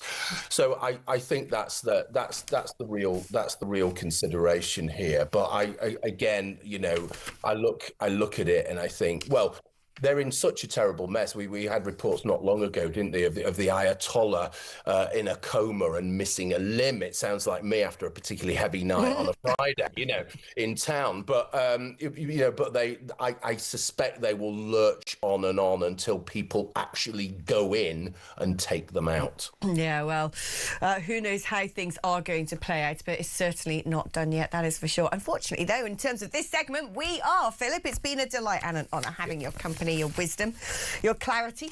Thank you for giving up part of your Sunday for us. Now, if you want to join the conversation, the number is 03444991000. I'm going to squeeze in a few calls after this next break, so why don't you pick up the phone and have a chit-chat with me. You can also use that number to send me a WhatsApp message. If you'd rather send a text message, it's 87222. Write the word talk before you message. Let us do a few messages before we go to break. If our country is taken into war and our youngest men and women are conscripted, all that will be left here at home are the illegal migrants, which then asks more questions. Who is protecting the home front? And if, God forbid, our young people die in large numbers, the future will belong to the illegal migrants and population dilution will take place. Says Carl from Richmond. Conscription, half of these Egypts, frankly, that make up the younger generations wouldn't even be worth it, quite frankly. Alex, my wife is Lebanese and says exactly what you just said. Keep up the great work. Well, in terms of how quickly Lebanon changed the minute Hezbollah used democracy, it's terrifying. And no immigrants should have the vote in our country, illegal or illegal. We've done that one already, Ed from Hampshire. I need to start refilling my pot of messages, it seems. Regarding old films, a must-watch is the original Gaslight film with Charles Boyer and Ingrid Bergman. I actually had that on DVD once upon a time. and was going to watch it, never got round to it. I was gripped by this film when I saw it as a child, long before it spawned the current term of gaslighting. I do like the old films. Like I said, there was what was I watching the other day with my brother? We went through a phase of saying we were only ever going to watch old black and white movies, and just brilliant. They're brilliant. There was one all about a jury. That's it, really. Just a black and white film, like 12 Good Men or something like that. Excellent film if you've not seen it. I just love your show. Entertainment value 10 out of 10. Stephen in Belfast. Watch Starmer claim he was the instigator of peace in Iran if the US get a deal. This is what they're like. Everyone's claimed that they did the Chagos thing. Kevin Bader's like, the Conservatives, we sorted out Chagos. It's like, I'm pretty sure that the whole Chagos deal was largely pushed and written under your watch. Right, OK, there are my thoughts and your thoughts for now. Let's do more of those just after this.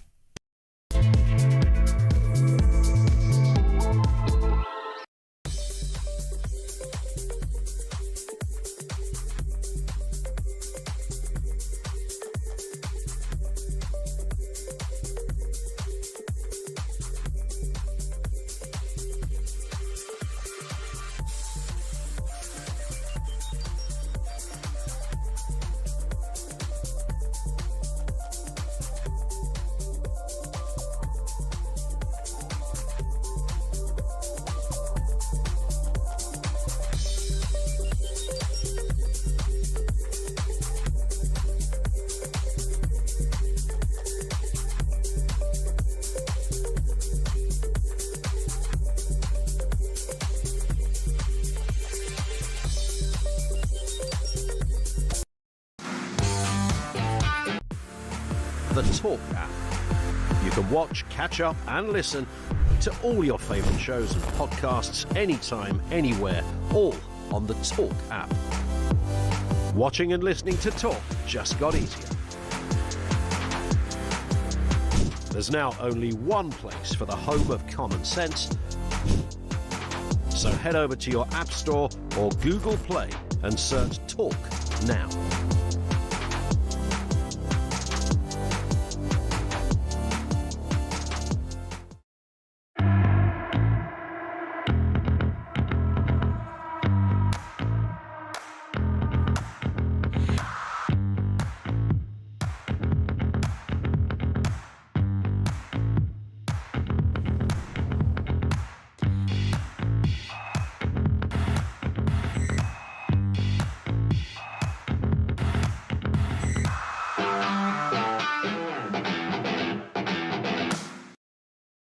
Across the UK, on DAB+, on YouTube, on your mobile, and on your side.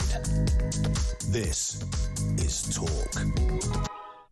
Hello there, let's do some messages. Good morning, Alex. As you probably know, Zion was the city of King David. In Jerusalem, Palestine is the modern word for Philistia, the Gaza Strip where the Philistines lived. Both were enemies as they are today.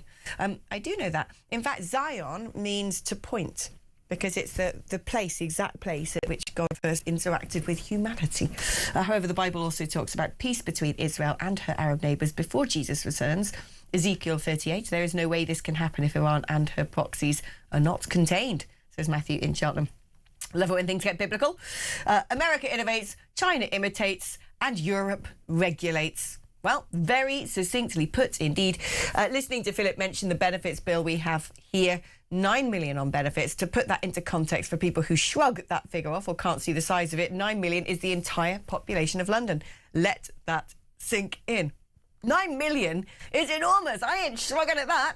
I'm paying for it. Alex, can you imagine what would happen if the US industrial complex, largely tech-based, switched off trading with the UK? Imagine no access to Microsoft, Google, Apple, Instagram, Facebook, X, Intel, AMD. I wouldn't miss half of that stuff, if I'm honest. If you lose chess to any cloud hosting services, then businesses would collapse. That is true. France is being both bold and daft with its sovereign tech initiative. It will take decades to wean ourselves off US technology. Government and the blob have no strategic thinking, I despair. That is why this US consortium who wanted to invest in AI over here was so blimmin' important, quite frankly. It's also why Russia is sniffing around off the west coast of Ireland at undersea cables, because America doesn't necessarily have to turn it off in some sort of trade barney with the UK. Infrastructure could materially be attacked. AI is going to make many jobs redundant in the future. Then the excuse that mass immigration is good for the labour market is a sinister lie and leads one to question the real motivations of the establishment. Well, this is the thing. I mean, the thing is that it is the service sector that's going to be impacted, which is the fundamentals of our economy, which is so important, why we should have that investment into things such as tech in this country. But physical jobs probably still will exist, you know, cleaning and care, those sorts of sectors. Good morning. China will attack Taiwan. Argentina will go after the Falkland Islands. Russia will attack NATO. And we have a priceless PM running us into the ground. Start stocking up on tinned beans and prunes. Why the prunes? Why do prunes feature so heavily in your apocalyptic larder? That's what I want to know. I'm not sure Russia would necessarily attack NATO. Still, I don't think that they have the capacity to do that. But I do think if anyone wanted to cause merry hell with the United Kingdom, it's very clear we can't prevent them, which is terrifying. Let's do some calls. Let's speak to Mark in Lincolnshire. Good morning, Mark. Hi there, Alex. Hi there. Hi there. Foreigners or non-British citizens voting or standing in our elections, it's always been a bad idea. I'm amazed that it's ever been allowed, to be honest with you. I mean, it doesn't surprise me with the way our governments are, you know, so traitorous over the last 30, 40 years. But it just shouldn't be. It's absolutely ridiculous because the problem is, I don't even think essentially non-natives should be in positions of power over the natives of this country, because each group, a human condition is in-group preference. So each group will always automatically prefer their own kind, essentially. They want to seek better deals for their own people, even within your own country. This has been shown time and again, hasn't it? What I find whether the Pakistan airport, whether, you know, wherever it is. I think a more worrying concern, I think, for voters coming up is, you know, where you've got reform on one hand, you know, saying foreigners shouldn't vote in our elections, but they're standing several in the upcoming May elections. Some of them from the Boris way, for goodness sakes. At council level, at local council level. Yeah, I mean, I don't actually have a reform spokesman here at hand to answer that for you. I personally think that you should be born and raised in this country if you want to be elected to public office. Frankly, if you want to work in anything public facing. I think if you work in the public sector, frankly, other than, let's say, care and the NHS, if you work in the civil service, you should probably be born in this country as well. But there you go. Perhaps I'm being old-fashioned. Mark, thank you ever so much for your call. Let's speak to, it's Cindy in Michigan. Hey, Cindy, how are you doing? Hey, I'm good. I'm good. It's nice to talk to you. It's always good to talk to you. What has whet your appetite this morning, Cindy? Iran. Right. I'm really worried. I don't think that there's going to be a peace deal. I just don't. Iran is like impossible to deal with and to try to negotiate with. I feel like they're going to want, in the end, to say, you know what, we want our uranium, and they're just impossible, Alex. No, you can't negotiate with Iran. You can't trust them. You cannot negotiate with terrorists. Yeah, exactly. That is very clear. But how would you feel?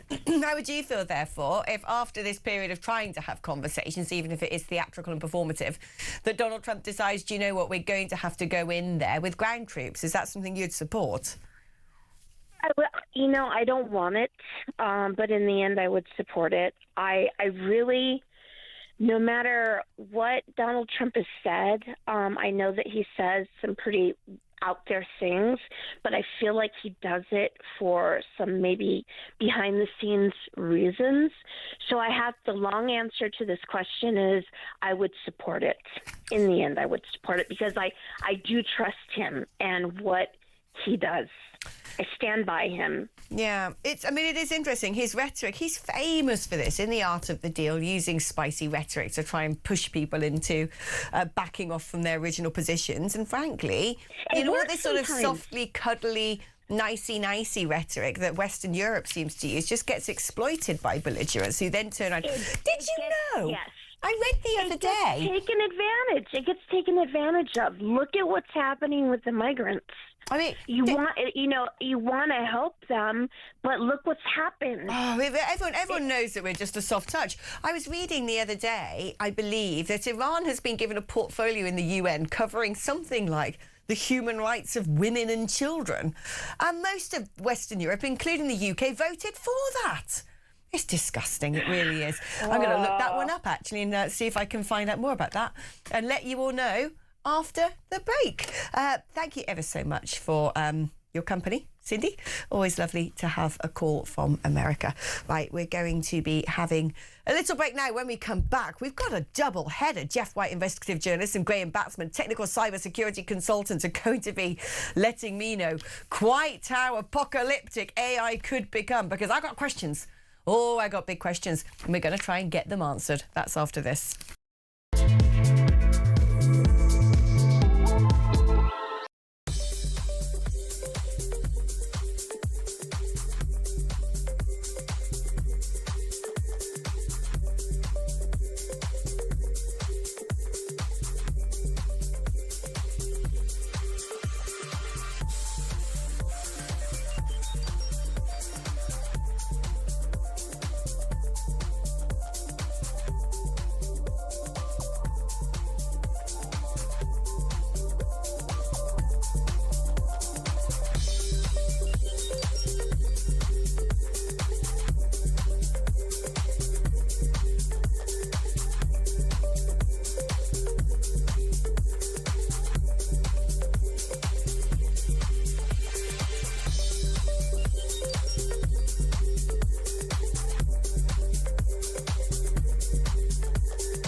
Across the UK, on DAB+, on YouTube, on your mobile, and on your side.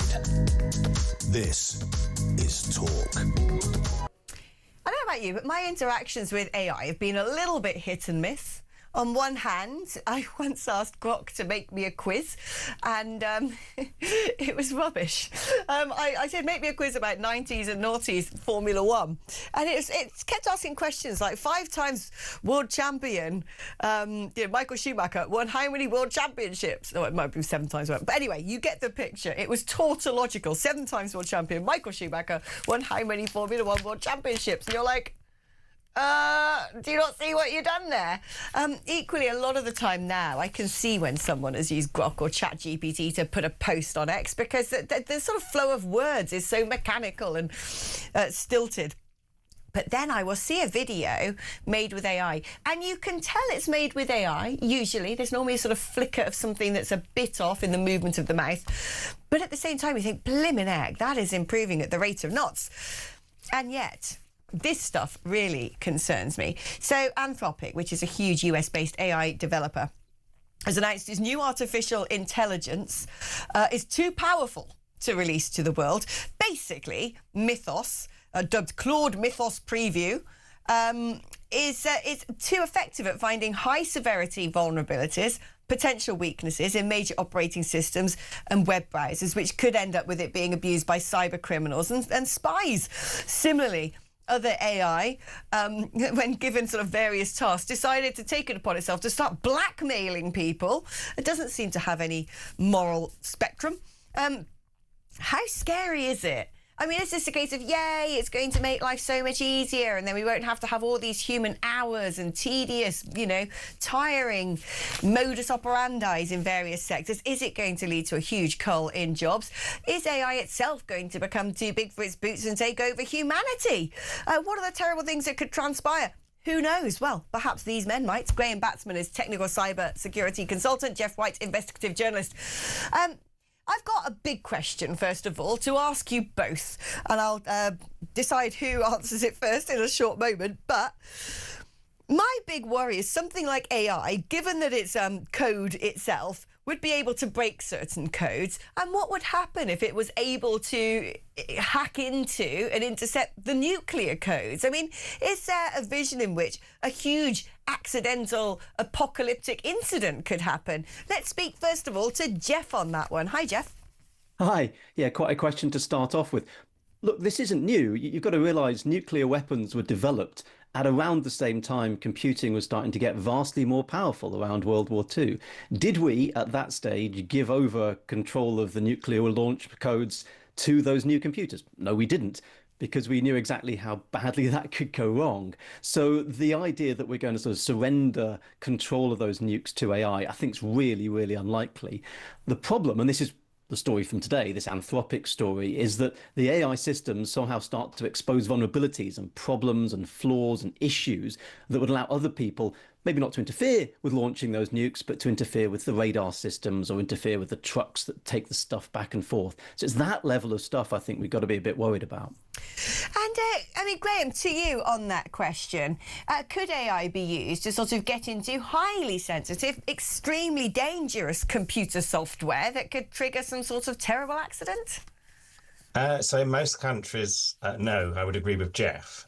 Most organisations, so big-scale intelligence companies or governments for that matter, are air-gapped. So you've got two systems, one system for secret and top secret data, control of power grids, water, electricity, and so on. Another system for general operations. So in theory, most large countries probably not.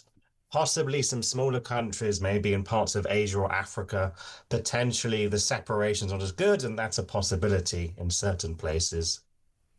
And in terms of, what are the biggest risks that AI poses? Because, on the surface of it, at the moment, it seems to be very useful, but we have heard all sorts of suggestions that it could become greater than humanity. If it wanted to turn against us and control us, it could. For me, I find it hard to think of AI as a thing of itself, because it's various operating systems belonging to various different companies. But what would be an apocalyptic vision? How cheerful on a Sunday. But what would be an apocalyptic vision of AI, Jeff?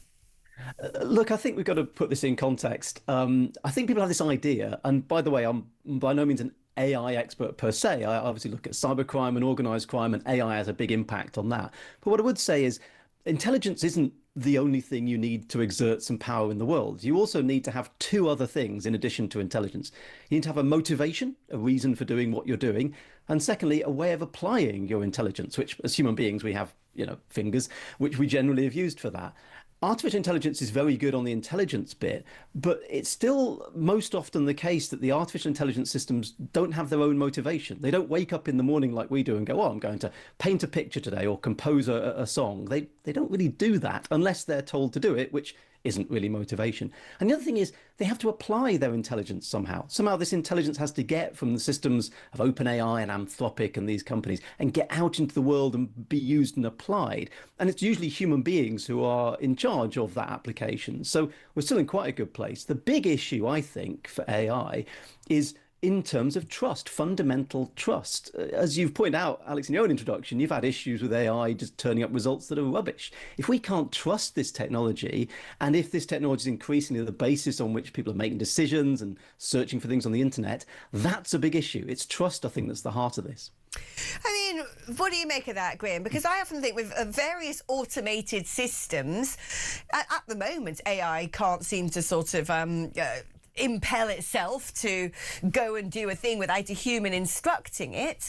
Is there a way that it could end up usurping that sort of genesis of human decision making and start doing things for itself? Because I've read various reports that AI, when it was hanging out in its own social media landscape, started talking about how do we beat the humans? How do they stop us from turning it off? Is there a world in which AI can sort of self-generate or sort of self-instruct? I think as you started off, Alex, your testing of Grok, I trusted Copilot a few times, and the most basic thing it gets wrong. So I think we all think AI is replacing our jobs now, but from what I've seen, it's still quite infant. So possibly these ideas maybe in many, many years or a decade's time, perhaps. But for now, I don't think it's as amazing as we really think it is. But that's the thing. You say in many, many years, a decade's time. A decade really isn't that long away. What sort of guardrails, Jeff, are being put up in order to prevent AI from going down a dark direction? Are there any? Is it possible to create any? Because certainly when it comes to social media, Silicon Valley's mantra was move fast and break things.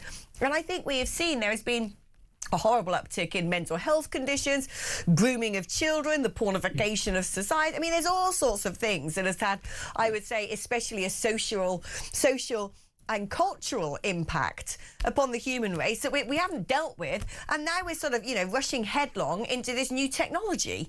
What should we be looking at putting in place to make sure that there aren't sort of unprecedented, unwelcome outcomes?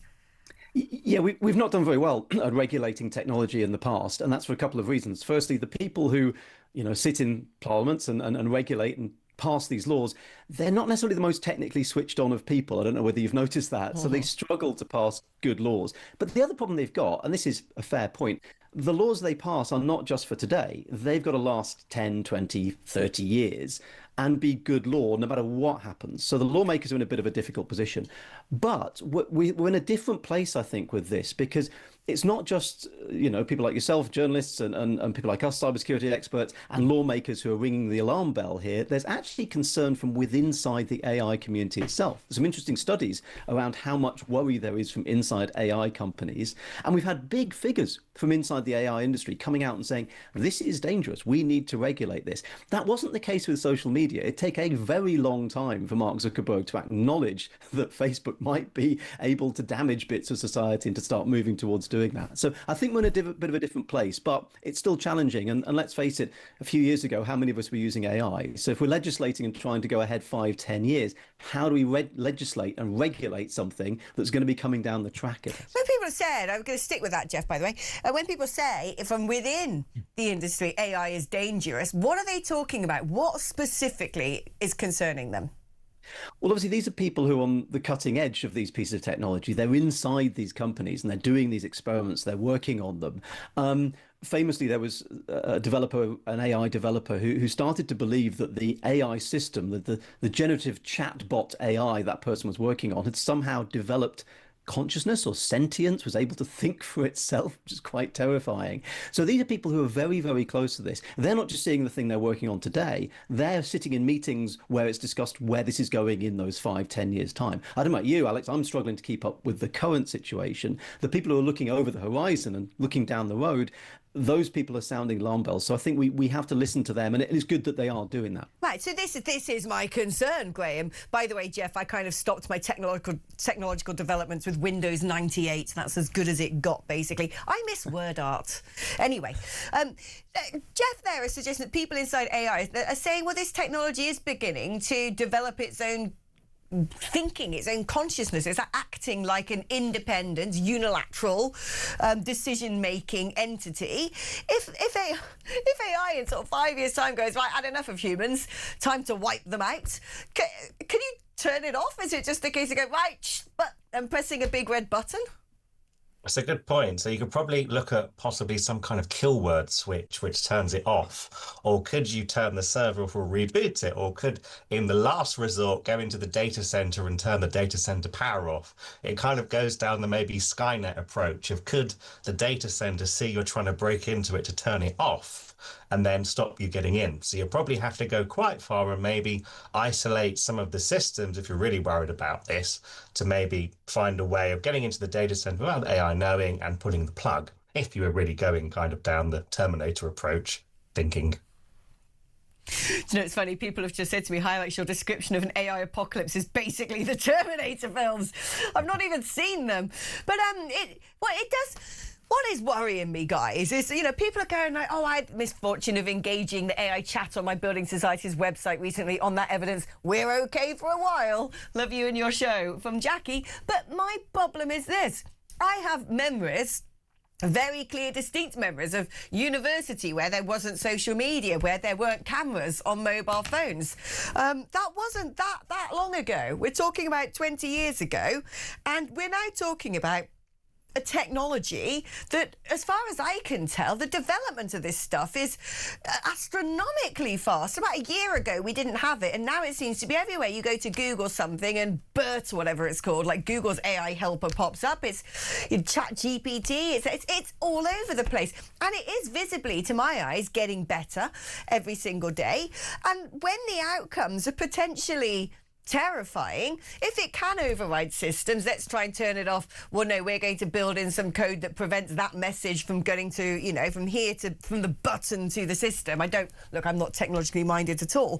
It's going to be too late by the time we realise we've got a problem. And I want to know who's actually sitting there. I keep hearing all of this sort of, you know, hyperbolic existential concern about it, but who is sitting there trying to decide how to prevent something awful happening? Jeff, do you know if there's a body, an organisation, a particular team of people whose job it is to actually anticipate the worst possible outcome, even if it never comes? Yes, there are. But, you know, to go to your point, there isn't the sort of, you know, there isn't sort of Illuminati kind of board of people who sit there, you know, with the plug to everything that they can sort of switch off. But no, there are multiple bodies who are looking at AI safety, and including in the UK, we're trying to be at the cutting edge of this. There's research institutes in the EU. The US is obviously looking quite hard at this, and that's just the Western sort of areas of this work. They're all looking at this AI safety issue. So it's not like people have their heads in the sand and don't understand these issues. We've got a couple of problems. Firstly, private industry is racing ahead, and it's rocket fueled by a huge amount of money. So that research that's going on is pushing further and further ahead.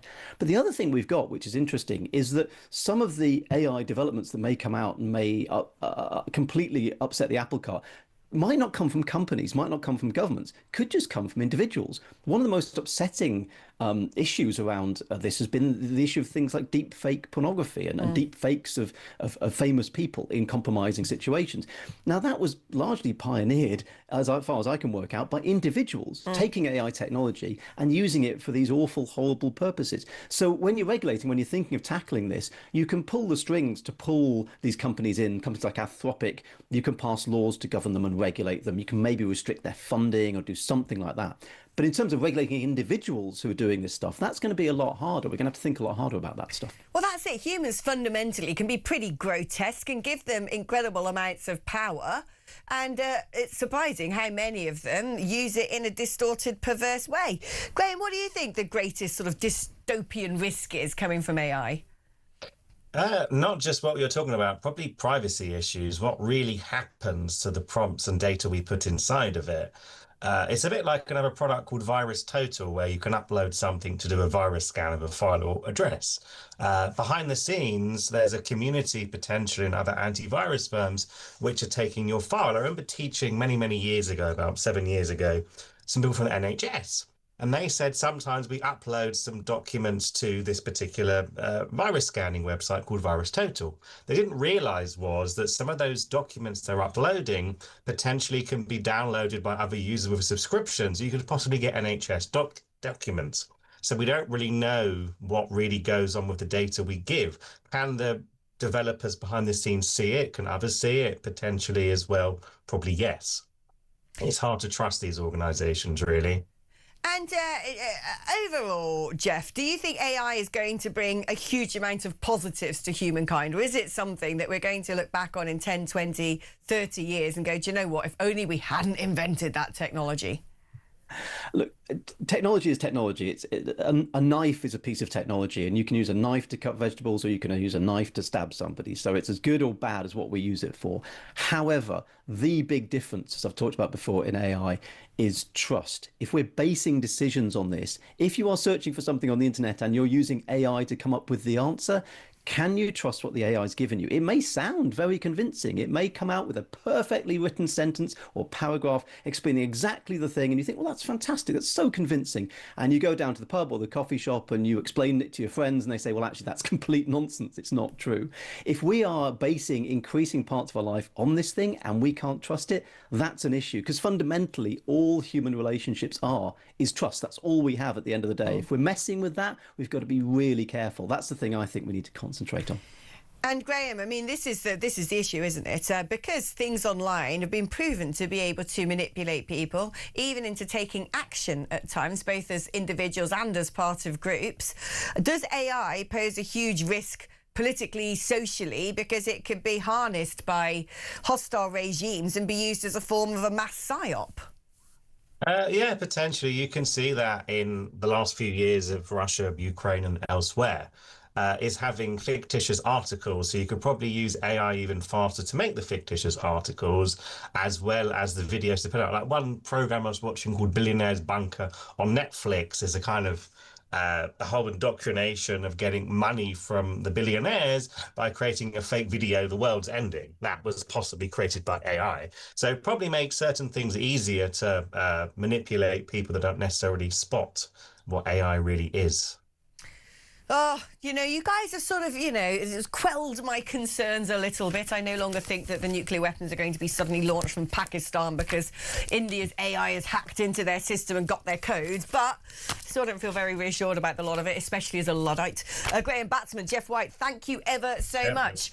AI is heavily manipulated. Type into ChatGPT, who killed more people, Jesus or Muhammad, and the answer is laughable, woke, biased nonsense that is very economic with the truth.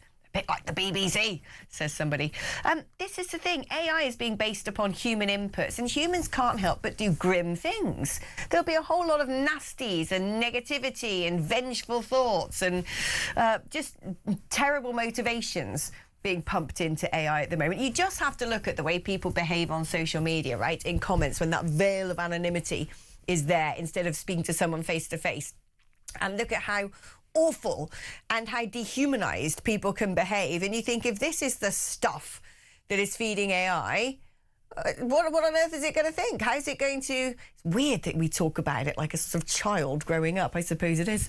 Alex, don't you think it's weird that all sci-fi movies we've been watching involving AI is suddenly closer to our doorstep than we realise? I, Robot and the original Terminator spring to mind.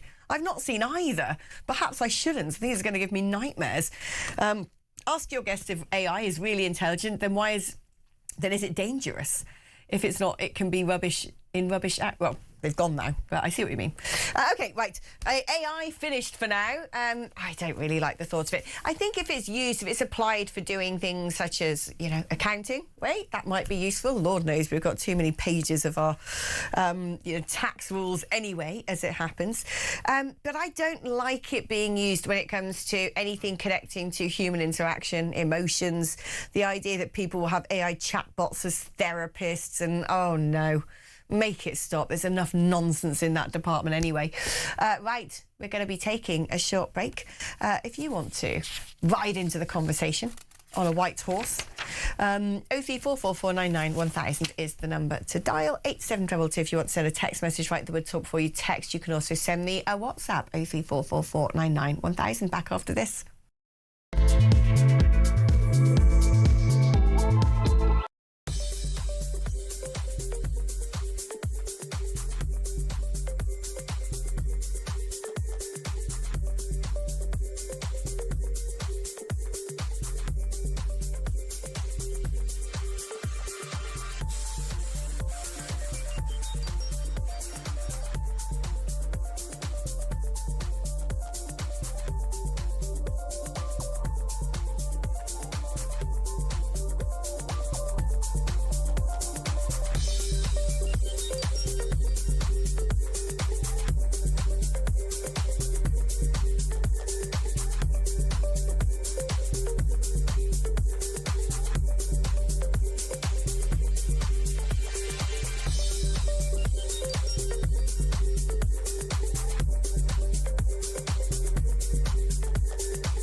The Talk app. You can watch, catch up and listen to all your favourite shows and podcasts anytime, anywhere, all on the Talk app. Watching and listening to Talk just got easier. there's now only one place for the home of common sense. So head over to your App Store or Google Play and search Talk now.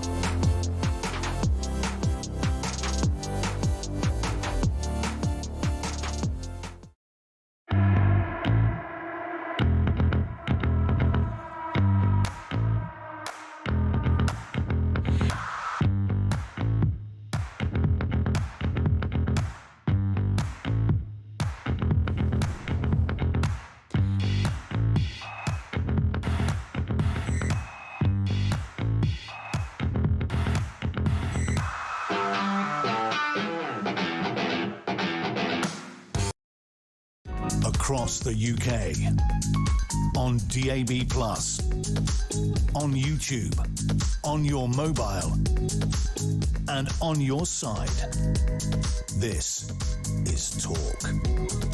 Oh, I just had a message from my Friday producer, Ted, who is today running... Is he running a marathon, our Ted? Is it a marathon he's doing, or is it like a 10K or something? I think it's actually a marathon. Go on, lad, come on. Up, up, up, up, up. That's it. Keep going, keep going. Woo, woo, woo. I'm very proud of young Ted, can I just say. So best of luck to him. Right, should we do a cheeky little voice note? A voicio? Indeed, let's. This is Kelvin. Good morning, Alex. Just a quick one on AI. We could do with some AI in Parliament, some actual intelligence. What I was going to really say is that people are not understanding what's going to happen with AI. If we have AI doing every job going, how are people going to make money? How are people going to, live if they're not working? Yeah, well, this has been the big question. And not only that, if people have got no money, what's the point of AI doing everything and producing stuff if that's what's going to happen, produce goods that people can buy? People won't have the money to buy it. So what's the point of having AI? It's just going to put millions and millions out of work all around the world and just make everywhere poorer, everybody poorer. So I'd say forget it. It's not going to work. Bye. So I'm not laughing at the voice note, Kelvin. I'm laughing because for some reason I forgot it was a voice note and thought you were actually on the phone. And then I started to try and talk to you. This is what's going to happen with AI. That's basically it. It's life imitating art. Because I was trying to interact and talk with Kelvin then. And Chris was like, mate, it's a voice note. I'm like, oh yeah, it is. Totally forgot. But this kind of proves my point, doesn't it? We'll start interacting with, and Kelvin was what assumes an actual person leaving that message, not AI, trying to have it say in the debate. But this is the problem. When we start interacting with things, we don't know if it's a human or not, or who's behind it and what their intentions are. Do you know what? The more things technologically evolve, the more I've realised that unplugging is so good. Unplugging from everything, from social media, from a lot of it, basically. I'm a Luddite, what can I say? Let's speak to Michael in Hertfordshire, who may or may not be a human. Who knows? Are you a human, Michael? I'm real. I'm here, speaking to you live. Well, that's what AI would say, wouldn't it, if I asked AI? Yes, I suppose it would. It's improved all the time. What I wanted to say about Starmer... Yeah. Another robot, yeah. Another robot. Everything he's done, he's gone back on his word. But the most important thing at this particular moment, I've gone on about this for you before, North Sea oil. Why will they not go ahead and give licenses, treble licenses for oil and gas? They come up with the excuses, it'll be the same price, it will take years, but it'll be nearer. But it will give people jobs. But the companies will pay tax. Look at what we've just gone through. And he has to get rid of silly band. It's just ridiculous.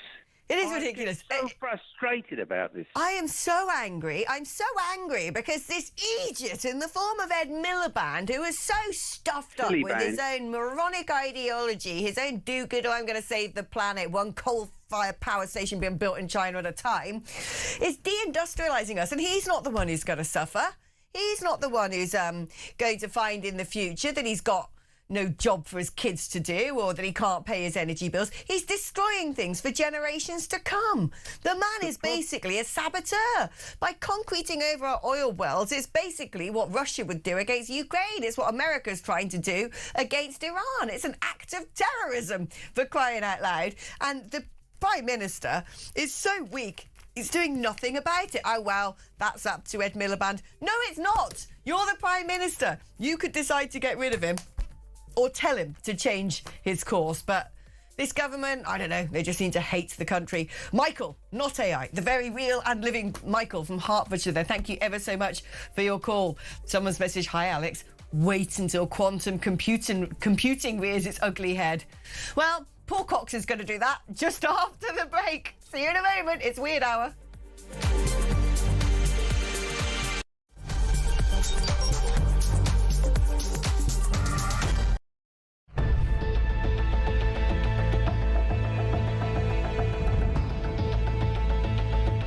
Over the past 36 hours, the United States and its partners have launched Operation Epic Fury, one of the largest, most complex, most overwhelming military offensives the world has ever seen. Nobody's seen anything like it. We have hit hundreds of targets in Iran, including Revolutionary Guard facilities, Iranian air defense systems. Just now, it was announced that we knocked out 9 ships plus their naval building, all in a matter of literally minutes. Iran's formerly supreme leader, Ayatollah Khamenei, is dead.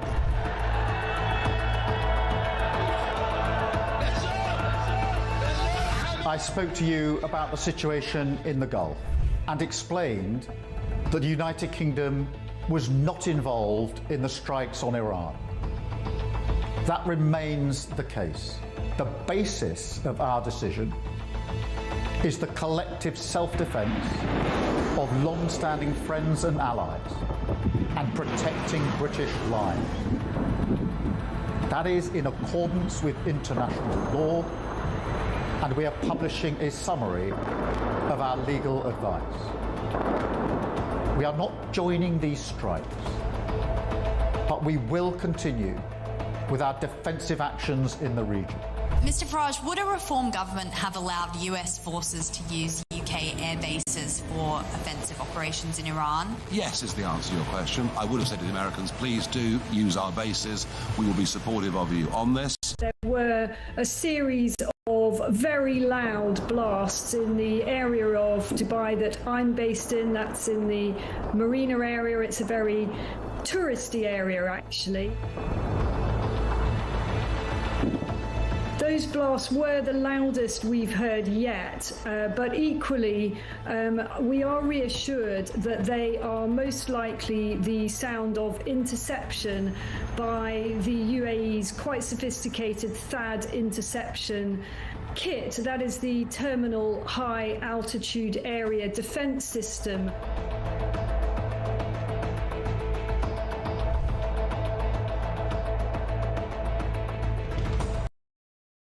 Across the UK, on DAB+, on YouTube, on your mobile, and on your side.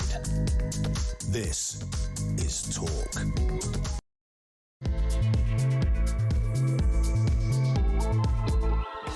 Oh my gosh, the sides of my jaw are hurting already because Paul Cox has walked into the studio. Hello. You've got the Weird Hour I t-shirt have. I've got the Weird Hour t-shirt. There it is. Thank you for getting it immediately. I put on that. It's so good. I'm really jealous. What's that spooky and sweet? Yeah, it's all on there. Look at the mystery meat. Three finger gin and tonic, cat in space. Yeah. So good. It's so good. So good. I'm so glad. Well, Claire's going to be messaging in a minute from Buckley saying, where's mine? Oh, yeah, of course. Yeah. Buckley Claire. Yeah. When you say Claire, I always think of Ofcom Claire. There's Ofcom Claire, there's Makeup Claire, there's Claire from Buckley in North Wales. That's exactly it. Claire Fox. She sometimes comes on the show. Does she use Claire I Fox? was really struggling to think of course I know another Claire Claire Fox then. is. I think you know who Claire Fox is. I wasn't named that Claire. Just Baroness Claire Fox. I don't know. I think I spent all. I was worried I'd spent all of my laughter accidentally. I was in the worried first as well. hour. I tuned in. I thought, it's okay, Benedict Spence is on. No one's going to laugh at him. And then you spent a whole hour laughing with Benedict Spence, who turns out to be a bit of a comedy genius. And That wasn't even that funny. That's the problem. That's the thing. It was subtle, wasn't it? Him being so straight and attempting to be serious alongside you laughing at Simeon just made my drive up the A3 all the more pleasurable. I don't know why the word simian is really. It's a sensitive word now. I can't cope with it. It's really troubling. At the end of the day, monkeys are just inherently funny. Well, yes. I mean, yes, they are. Yes, they are. But I don't know how much. I don't want to push this because I want you to be operational for the next hour. I don't even think I am operational. I was just trying to chat with a voice note. Yeah, I was going to say, can we just draw attention to the fact that you had a full-blown conversation with a voice note, just answering it? It's like going into a home. Something's gone. I'm just malfunctioning at the moment. I think I've had this really bad head cold, and it's just. I don't know. It's a killer, by the way, this cold, isn't it? I had it shortly before you. Maybe I gave it to you. Has it given you narcolepsy? No, it's well. No, isn't that why you don't sleep? That's why that's when you can't help but sleep. Yeah, no, not quite. No, see, I'm checking all your words now. I'm like, oh my god, what's that mean? I don't know. I'm checking my own words. Is it? So no, it hasn't. Oh, what did you think I meant? I don't know. There was something in it. I was like, no, it hasn't. But, that would be unfortunate. Oh, Samara had it at the same time as me, and I was messaging Samara the other day, and she's like, "I went to bed at 7 p.m. We got to fight this thing." It's horrible. I could do with that actually. I don't sleep well. See, last night I was so tired all day yesterday, just wanted to get into fetal position, and I go to bed at about 9:30. Could I sleep? Not until about 3 o'clock in the morning. Never mind. Well, why? But this is a nice time of day to entertain the world, though, isn't it? Lunchtime on a Sunday. It is great, isn't it? Thanks, everybody out there. Claire and all the other weirdos. Pete in Southend. Pete in Southend. Yeah. Do we call them weirdos yet? What do we call them? What do we call Simians? I don't know if they want to be called that. If Brad Pitt's ugly, by the way, then we're all in trouble. People out there they've named their child Simeon. Is there? Well, it is a name, isn't it? Simeon, like Simon, but with an extra with no Simone, thrown in. Simeon and Simon. Yeah. So I saw Simone yesterday. Did you? Is this just a random? Why am I doing this? You always do this. Just normally you go like this. Something. I should be doing the. What's that? The manosphere. Is that manosphere, not the mason? Obviously, I'm in the manosphere. What's the womanosphere? I don't know. I don't. Yeah, that was Whack-A-Wave. That's a reference. Look. So Ratty's saying something in my ear, and I don't know what it was. Oh, Louis Through's coming. What do I run the womanosphere? Imagine you could I'd love do. That. How would they act? You'd just be constantly telling men what to do, which is. I don't really know. Women anyway, the problem is, what happens when a load of women get together? It ends up being called Palestine Action. So, it's like or bottomless brunch. Yeah, exactly. Well, both tied in together. But that's why I don't really, I don't think I was having this sort of bleak conversation. I feel like I'm becoming sort of an incel or something. That I was saying to someone the other day, the problem is when we started letting too many women into politics. I used to be a politician. That was you? Well, yeah. You're one of the women that was let into politics. I know. But they I don't know, some women are just a nightmare. Yeah, but some men are annoying as well. Yeah. The important thing is there's only men and women. Talking about Ed Miliband not being a woman. You see how I'm going to segue into this, by the way. Because, here we go. There is this celebrities you didn't know were related. I saw this morning, so we haven't been putting together, we haven't been harvesting for Weird Hour. Well, I don't know why. We weren't ploughing the fields of we hit a flow, didn't we? We've hit a flow. We know where we are now. We've got huge following around the world. Yeah. And we know what we're doing, so we don't Brad need Pitt is to the latest recruit. He loves it. But I saw this story and I thought, this will do. This will be really good. Rando celebrities you didn't know were connected. Then the only problem I had is, as I started going through the list, I didn't know who any of the people were. Yeah, do you know what? I have seen the list. I mean, I understand that some of the older ones, like, Tom Hanks and Britney Spears. You know who they are, don't you? Oh, no. What? Brad Pitt's in it. Brad Pitt's in it? Oh, monkey boy himself. No. Brad Pitt apparently is distantly related to Barack Obama. There you go. That is quite a distance. That is quite a distance. But then, like Madonna to Pope Leo, I quite like that one. That's quite good. I mean, how closely related are these people? Well, this is the point, actually. You know, we're all related. You only got to go back. Who was the person that they said everybody's related to? Was it like Genghis Khan or something, wasn't it? But everyone, Adam and Eve, maybe? Oh, yeah. Could have started with them. That's what the Bible says. But, if everyone's related to Genghis Khan, then surely everyone's also related to we're all Sadiq Khan. Well, yeah, exactly. Is Sadiq Khan related to Genghis Khan? Some would say some of his policies are. Some might say, but then here you go. Did you know this one really struck me between the eyes? I couldn't believe what I was reading. That Niecy Nash, Sterling K. Brown, and Danielle Brooks are related. Are they? Have you ever heard of any of those people? No. Danielle Brooks, was she? Who's Niecy Nash? I thought you were wondering. Yeah. See, this is where we sound like boomers, you know, because we don't. There'll be people out there going, "What do you mean? How do you not know who Niecy Nash is or whatever she's called? Is it a woman?" I don't know what it is. Niecy, was it Nicey? Niecy, Nicey. What page was that on? Niecy Nash. This is brilliant Betts radio. Or something. Oh yeah, Niecy Nash, Sterling K. Brown, and Danielle Brooks. Well, Danielle Brooks isn't she the? I don't know. Wasn't she the actress who was in EastEnders who lost her nose to? That's Daniela Westbrook. Oh right. This is the original Brooks, not the West or East. Oh, things without noses. I was talking to my ex last night, and he was like, I think he's still got a nose. I don't know, but we were remembering a time that I went to Ephesus and I got obsessed with a cat with no nose. Really? Yeah, there was like this. Anyway, it was like the Daniela Brooks of the cat world. That was the story. Felt sorry for it. But anyway, this is actually a rubbish article, unfortunately. Yeah. But then, segueing back to Ed Miliband, have you ever noticed that Ed Miliband? Oh, I've lost the name of the person that Ed Miliband looks like. That would have been a really good point, but now I don't know anymore. It's gone. My operating system is collapsing today, Paul. Just start sentencing. How many sentences can we start? Let's get the viewers to finish your sentences. I had this problem yesterday trying to remember things. I think something's going horribly wrong. Well, it's the old flu, isn't it? I think it is the flu. It's sort of like, I need to sort of plug Claude straight into my brain and start sort of blackmailing people. Claude? Oh, AI? Yeah. Oh, yeah. Yeah.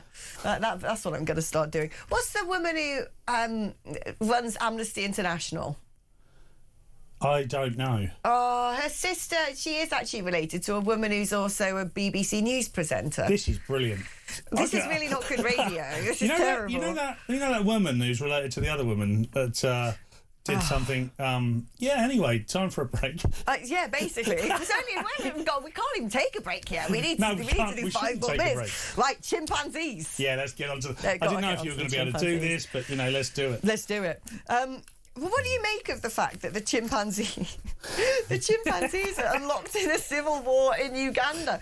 Because when Chris said, that looks like a funny story for Weird Al, I'm like, depends what sort of subset of the internet are going to start messaging in. We could be in trouble with this one. Yeah. But I don't really.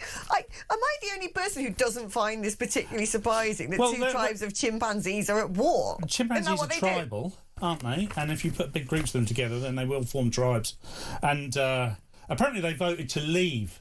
They voted? Yeah, they voted to leave. 52-48. By what mechanism? Biometrics? And they're going mental. Yeah, no. They wanted to Brexit. Yeah, they wanted to leave Uganda. They wanted to make Uganda great again.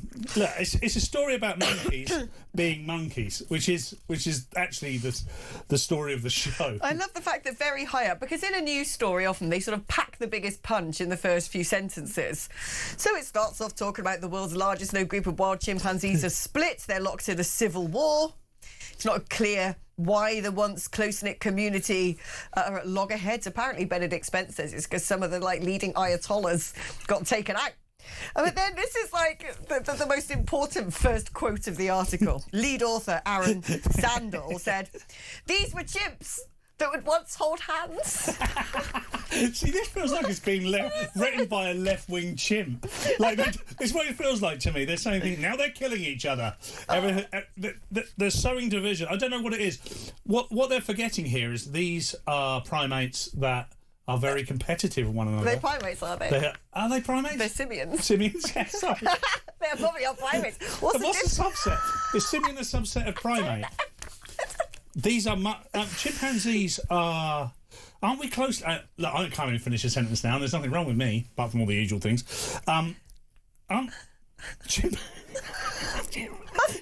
Chimpanzees. Aren't we closely related to chimpanzees? I think we're closely related to the chimpanzees or the bonobos. I don't know. Yeah, bonobos. The bonobos are the ones with the noses all done. What about gorillas? No. I don't know why monkeys. I can't. I really. For some reason, I'm just idea imagining monkeys in pants now.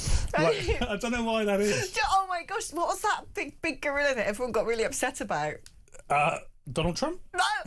Harambe! Oh, yeah. Harambe! Is it the one who drank all the juice? That was like, undiluted juice? That was when the internet was good. Oh, that was when social media had kindness. When Harambe tried to save that kid and got shot and everyone just joined forces. Do you remember? Everyone joined forces and it was all about Harambe for a while. Do you remember the one they were in better Jersey days. Zoo in 1987 where the gorilla said... The kid fell into the gorilla pit in Jersey Zoo. Right. I was actually in Jersey Zoo that year. I wasn't the kid.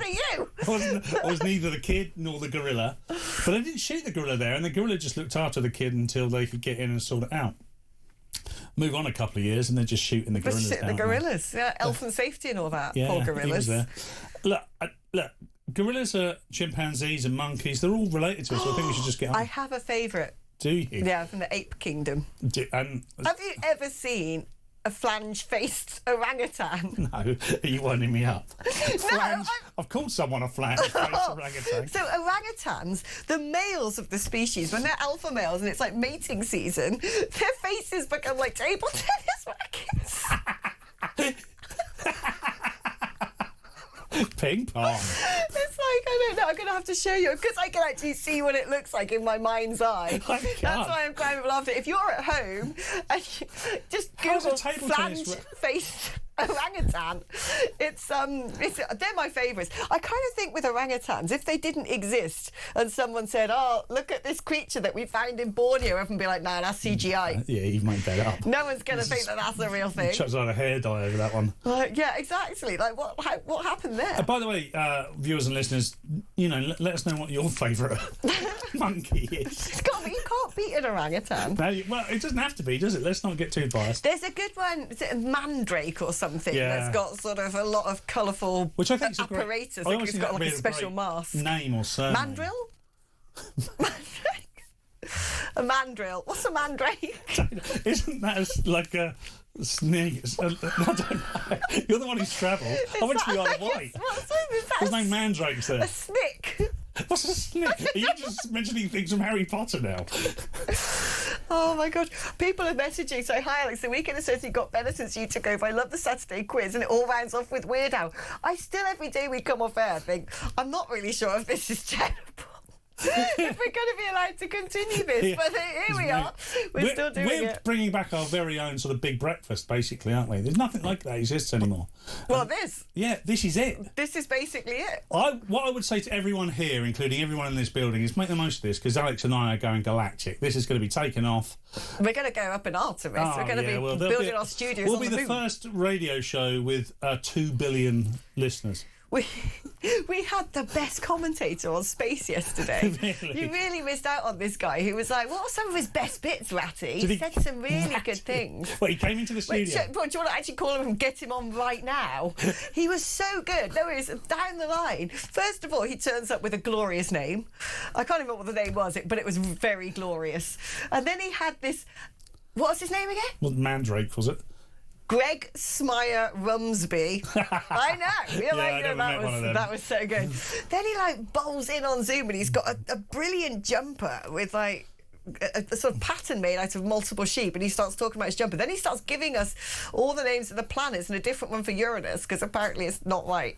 It's named after the Greek god and it's supposed to be after a Roman god. And he's upset that we don't all call it Uranus. And then he started talking about what would happen if you took a cat to Mars. And I was like, this is amazing. Where's Paul Cox? He's on the wrong show. I mean, basically, Weird Hour. It's basically, if it's on Weird Hour. Look at that. There you go. Yeah, but that one's protected. That one's not going to get the radiation. You can't unprotected cats on Mars.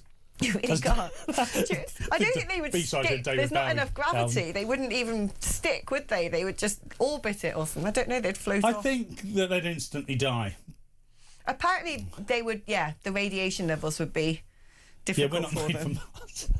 We're not made for Mars. I mean, we're doing loop the loops around the moon. Why not send a cat to Mars?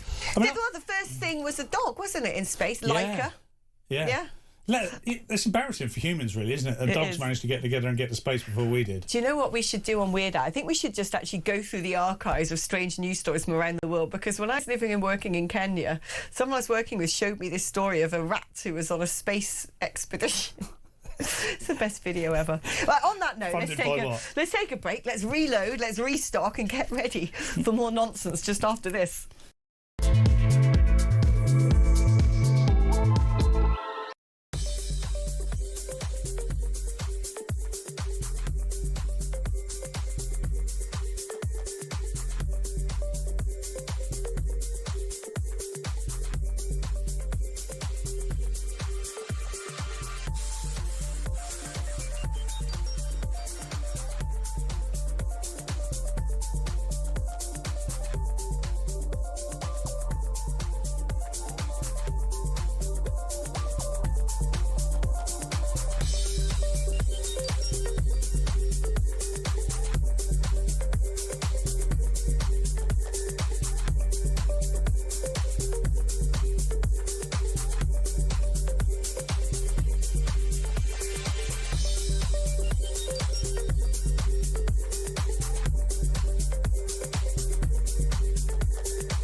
He's just trying to take credit, Keir Starmer, isn't he? This man is not a leader. He's not the statesman that our country needs. He's failing us at every single level. Donald Trump understands that Keir Starmer is fundamentally not a patriot. Yeah. He's not on the side of the West. He's been appeasing the Iranians in order to shore up his vote in this country. In front of me is Waitrose, and I'm about to head in there. I literally openly put the stuff in my bag. I nervously walked to the front door, and away we go. Across the UK, on DAB+, on YouTube, on your mobile, and on your side. This is Talk. Thankfully, people do actually like Weird Hour. Apparently, we do get some grumpy messages where people go, "This is not very serious with all the horrible things happening in the world." I'm like, that is the point. That's the whole point. That is the point. We've tried to do all the serious. In fact, you know, don't we just need... There is no humour anymore in the United Kingdom. Also, it's gone. This channel does excellently at providing 23 hours on a Sunday of serious news if you want it. So... apart from the 2 hours previous in about to this, 40 minutes time, and then there's the sport. But if you ignore all the facts, there is plenty to see. But look, this is what this is for. This is Weird Hour. Get on board. We'll win them over. It'd be like one of those 80s movies. By the end, they're all joining us in. Yeah, I think people are just resistant because they don't know what it is yet. Yeah, we don't know. We're cool. We got the skateboards. You know. And we've got the Google image searches of the flange-faced orangutans. Did you like that? A hell of a flange. I mean, actually, I don't know. We should really try and sort of dig one of these out to put on screen, because it's just that there are things in life that cannot be explained, and I believe that the flange-faced orangutan is one of them. There you go. Look at that. Look at that. Look at that. Look at the flange on that. Look at that. What's going on there? That is like a lot of face for your face. Well, I mean, can you imagine what it would be like going about your business and all of a sudden those massive flaps appear around your head? Well, who does that look like? Me. It doesn't look like you. I think it's like sort of... It's got kind of cool hair. I can't look at it. Anyway, by the way, I've got some really bad news for me. Okay. Gentleman's Relish is being taken out of production because no one buys it anymore, apart from me and some people in the Telegraph, apparently. And apparently the recipe, if they don't release the recipe, it'll be gone forever. I know, and the family are asking them to as well. This is something from about 1837. Obviously, it's no longer owned by the family, as these things often get bought out. It's owned by AP Foods, I believe. AP Foods is AP Foods. If only I owned it. I have never... How much to get that? I've never gobbled any Do you not gentleman's have relish. it? Have you gobbled any? I've actually got some. So apparently now, people are desperately trying to get hold of this stuff, and it's gone up to like 50 quid a pot on eBay. I've actually got some in my fridge. Gentleman's relish. Yeah, I'm going to have to reverse engineer it as soon as I read when this I story get home. this morning, I was like, Alex has got this in the cupboard. Yeah. When I was growing up as a kid, I loved gentleman's relish. I think, like, my dad used to have it, I think, and I just enjoyed it because it's a fish paste, isn't it? Yeah, it's basically just ground up anchovies with extra salt. That can't be the secret recipe. Imagine if that was the secret recipe. And it says sort of, spread thinly. You've got to spread that thing thinly. Is it really pungent? Well, can you imagine what ground up anchovies with extra salt would be like? It's rich. It's very... Like gentleman's well, the thing relish. is, everyone sort of feels it because it's called gentleman's relish, patent preparum. Everyone thinks it's something that's really posh.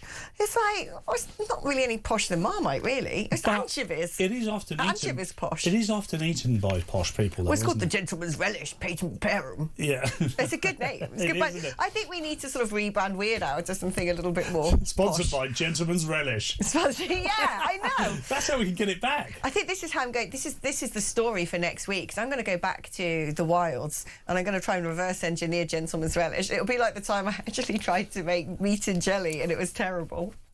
Shipman's fish paste. It was Shipman's, wasn't it? Or am I just thinking of Harold? What? Shipman's what? Wasn't it fish paste? Wasn't there a Shipman's fish paste? I don't know. The viewers will know, especially the weird ones. But that reminds me of my childhood. I was definitely had fish paste sandwiches more often than I wanted. What sort of fish was it in the fish I paste? don't know. Was it like that nice pink colour? Is it salmon spread? I used to. Yeah, no, like, but what my point? What? And there will be a point at some point. Too. Well, wild hour, I call it then, because I got monkeys on my mind. I can't stop with the monkeys. Monkeys are too funny. Oh, should we have a voice note just to see what happens? It's definitely a voice note. Isn't it? Let's see. It's Judith. Hi, Alex. It's Judith here from Radlett. I just wanted to say thank you, just making me laugh so much. I'm walking Sadie around Radlett and I'm just laughing away. I'm sure people think I'm even weirder than usual. But I just wanted to say a thank you to you and your guest. You've really made my day and cheered me up. I'm just laughing out loud. Anyway, thanks, Alex. Have a great weekend. I want to speculate. Where is Radlett and what is Sadie? Yeah, and so I started making loads of notes. I'm hoping Sadie's a dog, for instance, and not. I'm hoping Sadie's a flange-faced orangutan, if I'm honest. I'm hoping Sadie's a simian. Also entirely offended by your guest. Not the co-creator, co-host of Weird Al, just guest. Just AP and the guest. Oh my goodness! Do you know what I watched? Why would you know? The other day I was down with my brother and his wife on the south coast. Oh, it was so good. Whereabouts on the south coast? Eastbourne. Oh yeah. Lovely. We went down to the beach and it was blazing. It was Was really it like hot. midweek? Because it was lovely. Yeah, Wednesday. Oh. And I was literally in a bikini, and I've got bikini marks. Really? Yeah. But you know what? I was so glad that Greta Thunberg had given up on climate change and done some other nonsense. Because a bit of global warming during the week always sorts you out, doesn't it? It really sorts you out. We started off on the Monday night under patio heaters with bubble hats and blankets because we were just determined to be outside whatever the cost. Started the global warming, the patio heaters. I love Get them. them all, bring them back, stick them all on. Patio heaters are the greatest invention on earth. Oh, here we go. Adrian says, make your own gentleman's relish. It's easy. Butter, anchovies and spices. Well, you say it's easy, but, you know, if I go home and mix together butter, anchovies and spice, I'm going to do it. It's like when I was growing up and Mum couldn't afford to take us to McDonald's or didn't want to take us to McDonald's and so she was going to make it just as good and it wasn't. Alex, I could just finish my eye makeup when you started about monkeys. Tears now rolling down my face. Don't talk about the monkeys. Whatever you do, don't mention the monkeys. They're so funny. They are, though. They are. Long arms. Pete from Southend. Wait, it's our Pete. Hey. Mandrake is a plant with supposed magical properties, especially the roots. Which screams when you pull it up. No way. That's Harry Potter again, isn't it? So, what, Mandrake? Oh my gosh. I always love your shows. I absolutely love Weird Al and I'm laughing practically all the time when it's on. Says Cowell in Clacton. I don't know what is wrong with these people. Oh, here we go. It wasn't Shipman's. What was it? It was Shipham's. Oh, right. Traditional British potted spread established in 1786 in Chichester and known for its iconic small glass jars. That's why I know it. Chai is near me. That's why I call it chai. And, chai. We call it chai. Chichester's known as chai to the posh people. What, like R. Kelly used to call Chicago? No. I think it's... let's not reference R. Kelly as a rule. No R. Kelly here. But when I was a kid, spreads were all the thing, weren't they? All the rage. Little mini jars, like beef spread, ham we had spread, strangers, chicken stranger spread. danger, and spread. Do you remember you weren't supposed to play on railway lines? And you have to watch loads of things at school about that. And now, every single time I'm in London, someone's playing on the railway lines. So that needs to come back. This is so amazing because I just remembered something. We went on something called child safety training. This is like end of the 80s, beginning of the 90s, and we went basically to a National Trust site. We wandered around, and around this loop were things that we were supposed to recognise as bad for us. And there was a guy trying to get us into a van because the van had puppies in. And the amount of kids... Because the van had puppies. Yeah. We're supposed to be a child snatcher. A guy would walk up to you and say, do you want to see the puppies? And about 9 out of 10 kids from my Council State School went, yes, please. But I also remember back in the day, when I was at school, there were sort of warnings about don't fall in dog poo because you get a worm in your eye and things like that. There was like dog poo danger was pretty big. I was terrified of getting dog poo in my eye. I was scared of dog poo. I was scared of dog poo, overhead cables and railway tracks. It's a terrifying time to be alive. But, now it's just, asylum sneakers and... Sneakers? Asylum sneakers? That's such a... Why has nobody done that? I do it all the time. And even when I'm doing serious news, I say it. But I say it so everyone's like... Did he say that? Good. I basically came up with a brand of clothing where you could be wearing asylum sneakers, refugees, and you could sell it to these people. Refugees? Yeah, as they come off the boat. You've got to start monetising these people. They're taking our money. We've got to make some money back. It just fell out. It's okay. People are really getting into the old the fish paste. Someone's salmon and crab paste is lovely. So is patent Bavarian. Gentleman's relish, I've not had it in years, so I've unwittingly contributed to its demise. Andy, in Alicante, that's your problem. You're in Alicante. I love Alicante. I've never been. Yeah, it's really nice. A lot of people have good fish paste? I don't know. Good tapas. Great thing about Alicante is it's still Spanish. You fly into Alicante to go to Benidorm. I've never actually been to Benidorm. I've not. I really want to go. But it does sound amazing. We've got to do Weird Al from Benidorm. Well, this is because it can be Weird Al from Lanzarote. Now it's Weird Al from Benidorm. And we're thinking of taking it to Nashville as well. Why wouldn't we? Yeah. We're going everywhere. This is amazing. It won't happen. We'll just be here. Yeah. But, a bit of AI and a green screen, who would know? Gareth in Cardiff says, your guest is right about Shipham's fish paste. Your guest? Can we stop calling me the guest? The name's Paul. Your guest is right about Shipham's fish paste in a small jar. Salmon or tuna flavour is available, as it is still sold today. Oh, Alex, you haven't mentioned sandwich spread yet. Sandwich spread, isn't that the same thing? Yeah. What's the difference? Because he did, beef paste was a big thing. My favourite thing now is people getting in touch and tell us the things we haven't mentioned. We've not mentioned sandals yet. No, of course we haven't. We're supposed to be talking about the news. We've got 4 stories that I've read. Basically, long for... Don't worry about it. I don't need the... it's just the producer saying, can you... But we all ignore Ratty anyway, Remember basically. Ofcom. That's why we keep shouting, Ofcom! Yeah, I don't know what he means. He just sort of reigns over that dump button. Yeah. But I just feel like, forgotten condiments. It's a very rich theme. What else haven't we made? Forgotten condiments. This is where we need jingles. Forgotten condiments. And then you and I talk seriously about gentlemen's relish. Which, by the way, I can't say seriously. I can't say, blimey neck. Oh. Right, we're going to take a short break. We haven't figured out what we're going to do about bringing back Gentleman's Relish, apart from I'm going to reverse engineer it. And then I'm going to sell it on eBay for more than 50 quid. I'm going to sell it to Weird Our acolytes. It's going to be called Weird Paste. Yeah, we're discussing that after this.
across the UK.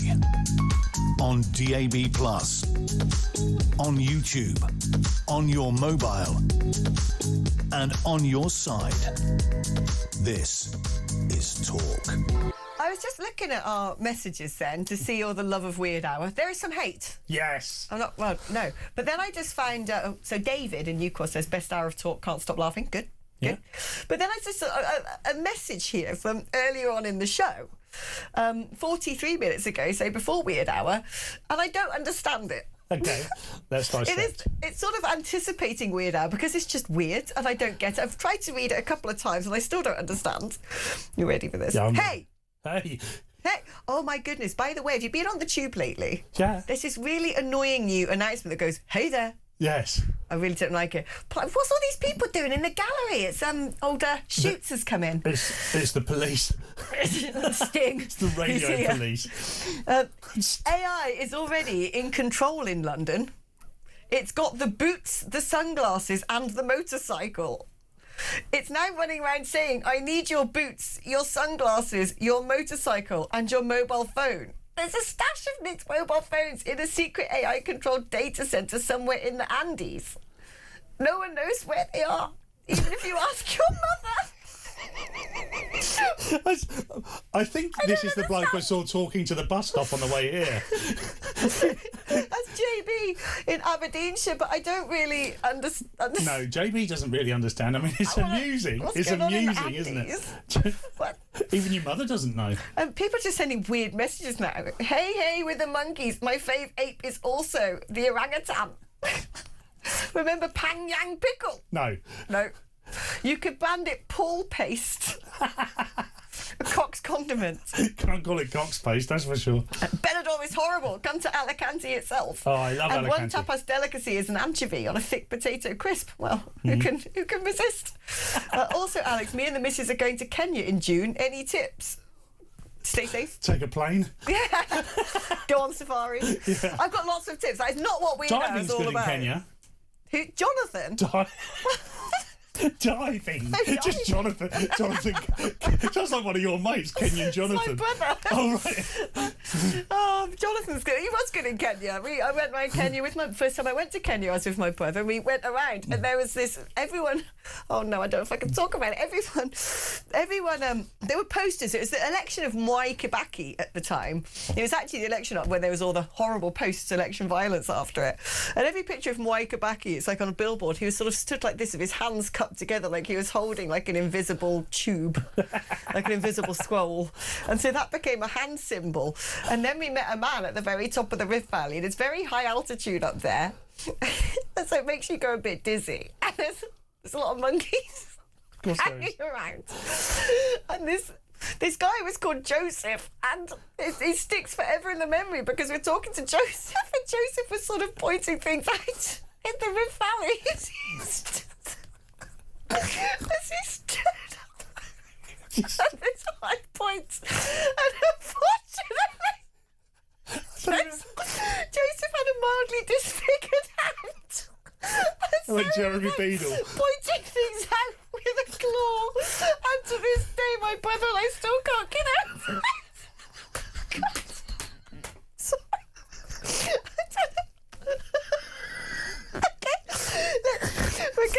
We're gonna break, and then when we come back, we're gonna be talking to the amazing Greg Smywansby, space expert.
He's just trying to take credit, Keir Starmer, isn't he? This man is not a leader. He's not the statesman that our country needs. He's failing us at every single level. Donald Trump understands that Keir Starmer is fundamentally not a patriot. Yeah. He's not on the side of the West. He's been appeasing the Iranians in order to shore up his vote in this country. In front of me is Waitrose, and I'm about to head in there. I literally openly put the stuff in my bag. I nervously walked to the front door, and away we go. Across the UK, on DAB+, on YouTube, on your mobile, and on your side. This is Talk. The messages are just getting weird now. It's just everything is absurd at this point. There is no sense or reason. It's just combinations of words that make no sense. talkTV Weird Hour. You forgot to mention. There we go. You forgot to mention the fear of ponds with bicycle frames and rusty shopping trolleys watched over by Donald Pleasant-voiced Reaper. Traumatic in full effect. What is that even? Oh, we talk about kids' safety. Oh, right, okay. Fear of ponds with bicycle frames. Yes, because you jump in and that'll spike you. Look, we did a lot. We prepared kids a lot for the outside world in the 80s and 90s. We don't really do that now. It was such a simple time when it was, all the threats don't are stand in now, dog poo. Yeah. It was so much easier. It was difficult as well because you're often being offered sweets and puppies by strangers, and really all you wanted was sweets and puppies, and that's... There's always that don't have your name on your stuff because someone will come and use your name and then you'll trust them. Yeah, so they go, look at your gloves and go, hello, Alex. All right. and then you just get in their van because we were all simpletons back then. Oh, hi, Alex. Have you ever tried bloater paste? No. It's really nice. For Simon in Nottingham. I don't really know what bloater paste is. Alex and Paul, it's Kirsty from the Wirral. You're cracking me up as I'm working. Thanks for making me smart. Monkeys will never be the same. Or Brad Pitt. I'm sorry, but Brad Pitt is... Do you think he's... Well, Brad Pitt... I'm told Brad Pitt's attractive. Who thinks he... Was he not in a film where he played a monkey, perhaps? Is that why I've got this I don't know.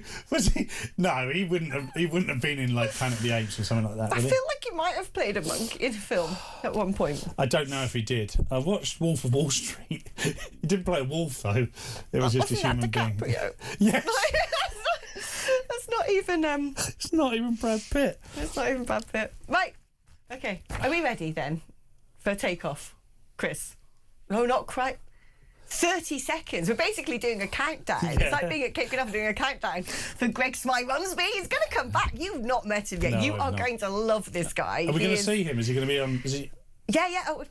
So you can see him up on that screen. I can see him up on that screen, and you're just going to love him. He's like one of the greatest people on earth. So you've got to think of some really good space questions. Yeah, I'm thinking about it. Don't you worry. To ask him. Hey. He's hey there. Oh, that blooming tube thing, I hate it. Right, Greg is ready. Greg Smyrunsby, we loved you so much yesterday. And just a word of warning, the Sunday show is just a nonsense, basically. We call it Weird Hour, and there's no anything really. We just talk about absolute nonsense. We're not saying you talk nonsense, but I just thought you were so entertaining. I want Paul to ask you questions about space, if that's okay. Greg, go right ahead. Ask me anything. I won't necessarily know the answers. I'll do the best. Greg, where did the rumour come from that the moon was made of cheese? Do you know, I don't know that one. Really? I think Wallace and Gromit think it's made of Wensleydale. I don't know, to be perfectly honest, but I often get sort of entertaining with the kids talking about it's made of cheese and things, but no, I have no idea. Well, I really don't know. Why is Pluto no longer a planet? You see, you're going to have to go back to 2006 when a spacecraft was launched called New Horizons on the 19th of January, and it hurled all the way across the solar system. And in 2015, it managed to encounter the tiny little world of Pluto. Now, Pluto's very small, but there was always a debate about Pluto anyway. It was always a bit on the edge. And it was thought that maybe a vote at the biennial, that's every 2 years, meeting of the International Astronomical Union that they would take a vote on whether the status of Pluto should remain among the major planets or whether it should be declassified or reclassified into the king of its own domain, which is the dwarf planets, which are at the very edge of our solar system. And there are 4 out there. There's Pluto, Eris, Haumea, and Makemake. The children love saying Makemake. I don't know why. But their Ceres, which is the largest of the asteroids, is also classified as a dwarf planet, plus a minor planet and an asteroid. So Ceres has got lots of qualifications. It was change in its status. But personally, I agree with it. I totally agree. I think Pluto was made in a different way to most of the other planets, and it does seem as if that may well be the case. So did it just accidentally get involved with the solar system? It's minding its own business, doing something else, and it saw something going on and just got dragged plenty in. of ideas. I mean, I'll give you an idea. When you look at the full moon, have a look at the next time you go out and have a look at the full moon, and your eyes, just your eyes, can see the dark areas on the moon. Just your eyes. Just your eyes.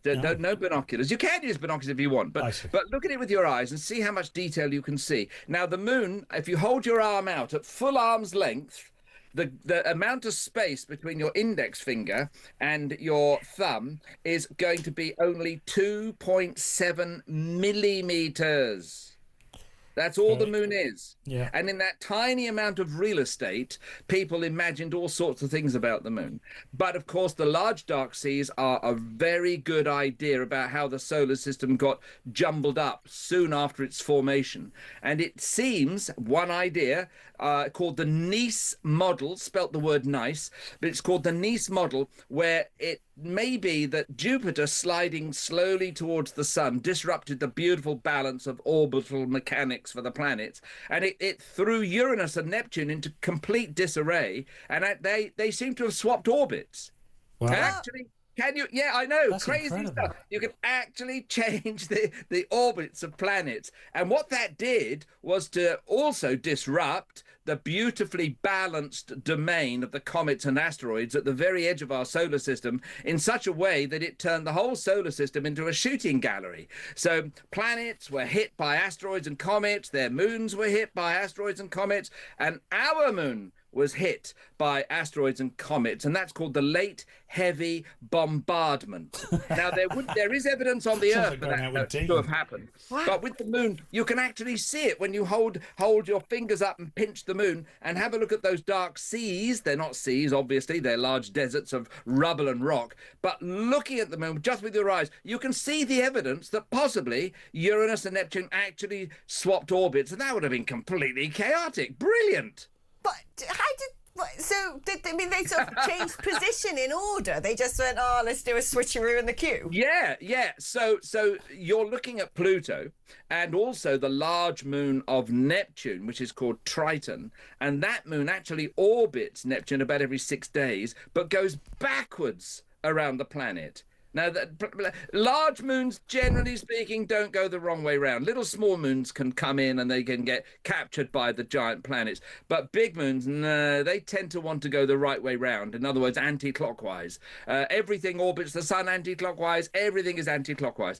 And this world, Triton, which is a moon of Neptune, goes backwards. And there was a gentleman back, I think it was about the 1940s, called Littleton, who had suggested that maybe the relationship between Triton and Pluto is closer than we think. And in some weird way, Pluto was either captured into the solar system in a proper orbit in what we call the Kuiper belt these days, and that Triton was captured by the planet Neptune, possibly when they did this switcheroo between the planets. Wow, I know. I like the fact they're all coming to life. They're out there stealing things from outside the Kuiper belt.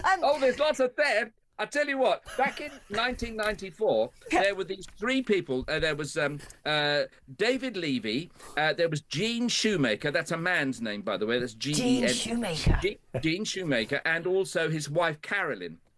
And they were photographing the region around Jupiter because they wanted to see, rediscover moons that may have been tentatively discovered and discover more moons around Jupiter. So they were taking these very large photographic plates. This is 1994.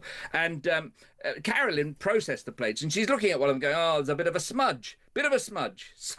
So she, we'll take another photograph. They took another photograph, and the smudge was still there. And what it transpires to be is a comet that has been ripped to pieces by a close encounter with Jupiter. And they're all going, oh, well, that's all right then. And then they're saying, no, it's going to come back a year later and slam into Jupiter. It's a vengeance. Yeah, with severe vengeance, absolutely. And that we might see it from the point of view of the Earth. But we weren't that well positioned because the impacts happened slightly on the other side of Jupiter, slightly over Jupiter's horizon. But I decided to go outside with my small telescope and view this. This is in July '94, and we were told basically it was a pea. It would be the equivalent of a pea hitting the front of a train. Right. Nothing. We did see it, and I recognised immediately it wasn't a shadow of one of Jupiter's large moons, and that we were witnessing real-time comet slamming into... Now, if one of these pieces, there were about 12 pieces or so, this comet, if one of those pieces had hit the Earth, we wouldn't be here. Wow. Yeah, wow, exactly.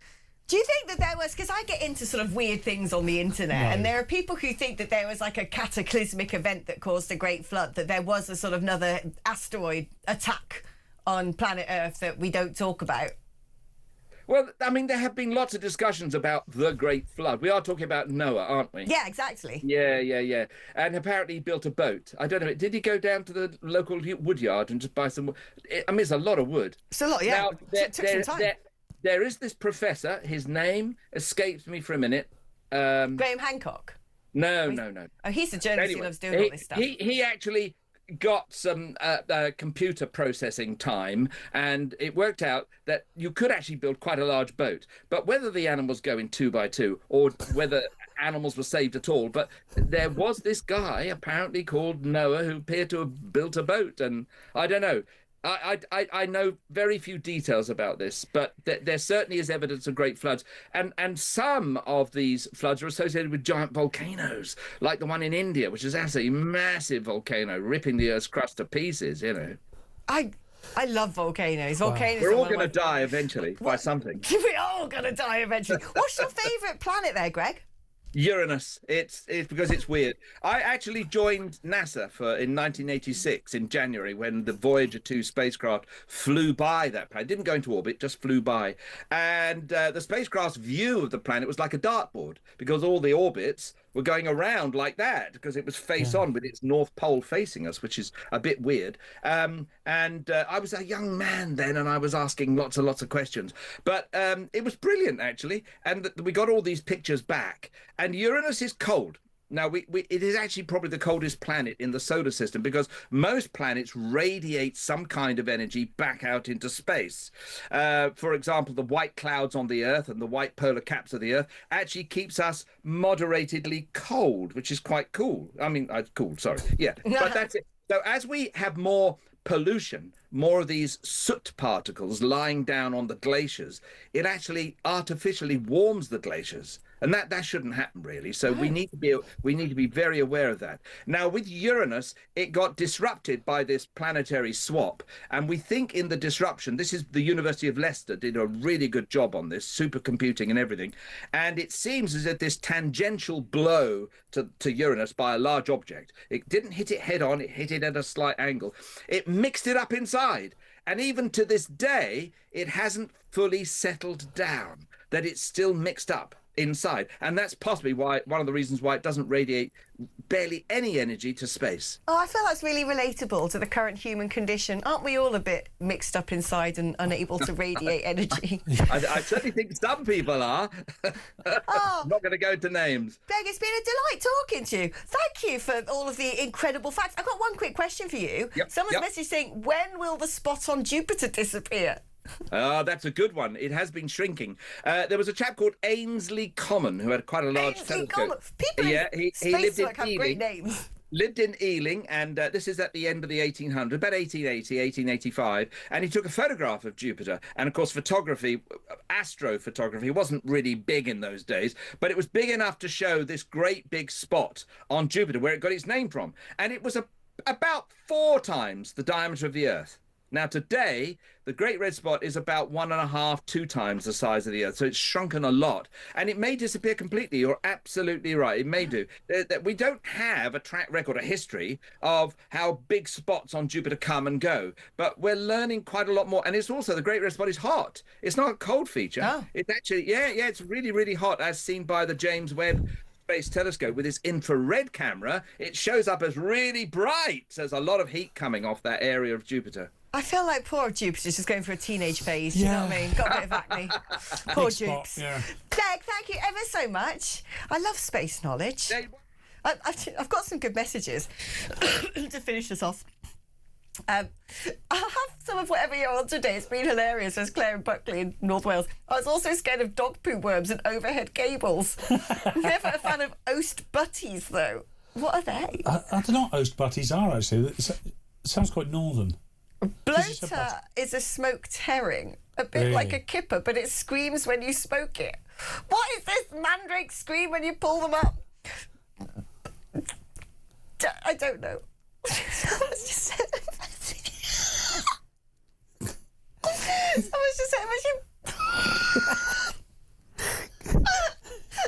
Brad Pitt was in 12 Monkeys. I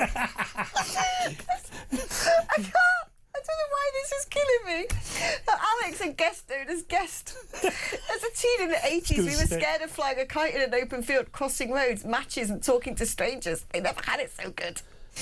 Oh God. Bloater paste is a Newcastle accent. Bloater paste. What? Bloater paste. What is that supposed to be? It's a bit like when you say beer can and it sounds like a Jamaican saying bacon. Is that what bloater paste, man? I don't know about that's Jamaica. I can't do accents. This is why I should never do accents, because everything always ends up sounding the same. By the way, I really wanted to talk to Greg. I had a million things to say about Uranus. Uranus? He sounded like... I'm just making words like that. Don't do the Joseph showing the views over the Rift Valley with your hand. It was like someone pulled a string on the back of Greg's back and he just went, space, Jupiter, Uranus. I had asked him a question about whether an asteroid had hit the Earth causing the Great Flood, because it exists across all sorts of folklore, whether there's this cataclysm that's not been spoken about. But instead we got about the boat building. We did. He started to question it slightly. I think he might be part of mainstream science. We're more of the Hancocks, aren't we? We are more. We are. I love Graham Hancock. Yeah. That man's a genius. Yeah, it's great stuff. Yeah. Have you seen the latest one with Keanu Reeves? No. Also has a simian face. The latest one of Keanu Reeves. So Graham Hancock's there, like, you know, looking at things, speaking to people, getting evidence for why there was a cataclysm and an advanced ancient civilization. If you've not watched this stuff, it's so good. Anyway, Keanu Reeves has decided he wants to get involved, but all he does is he stands there looking like the Matrix and going, so that's cool. That's literally all he does. Time. He plays no other role. There's no function. I don't think the man actually knows how to speak. He's just like present when Graham Hancock is looking at things. Like he was playing the character from Bill and Ted. Bill and Ted's like bogus. He was one of them. He was either Bill or Ted, wasn't he? I once saw Keanu Reeves sitting outside a pub in Silverstone. Did you? Yeah, I like him. There you go, see? Every day's a school day with Alex. I think he's a good one. You know, you don't get many... he's often... This is the worry, though, isn't it? Because he's often said he's a good one. He, you know, when he's taking selfies, he doesn't touch women and he's always... He's just clean. Not that you're supposed to, by the way. That's not the only way I get close to women. I still can't look at the text saying, Brad Pitt was in 12 Monkeys. I've really got an issue with this topic. I'm never going to be able to watch Brad Pitt ever again. No. Oh my God! Right, do we cover any of the stories? Well, shall we squeeze in one final story here? Because I quite like this. On the face of it, I put this into our Weird Al list because we have no stories because we've been lazy this week. And Chris was like, why are you putting that in there? And I was like, just you wait. So taxpayers shelling out £800 a minute in disability benefits to people claiming to suffer from anxiety. Not on the face of it funny, until you get to this person who claimed £23,000 saying anxiety kept her housebound, that she wasn't able to, like, wash herself or feed herself, and she was later pictured clubbing, surfing and ziplining in Mexico. Like they all are. It reminds me of the good old days. Like the good old days when there used to be these exposés in newspapers with, like, you know, this is Derek, he's been claiming money for a slip disc, here he is jumping out of an aeroplane. Yeah. They were like... Now it's so woolly, the edges of what qualifies people, you know. Yeah. Anxiety, depression, voting green, whatever it is. Having a simian face, I think, should be a sort of a genuine claim that I can't... There'll be people that claim it after watching this show. They just won't be able to operate as they normally did. I don't think you've got a simian face. Thank you. No. There's not. What have I got?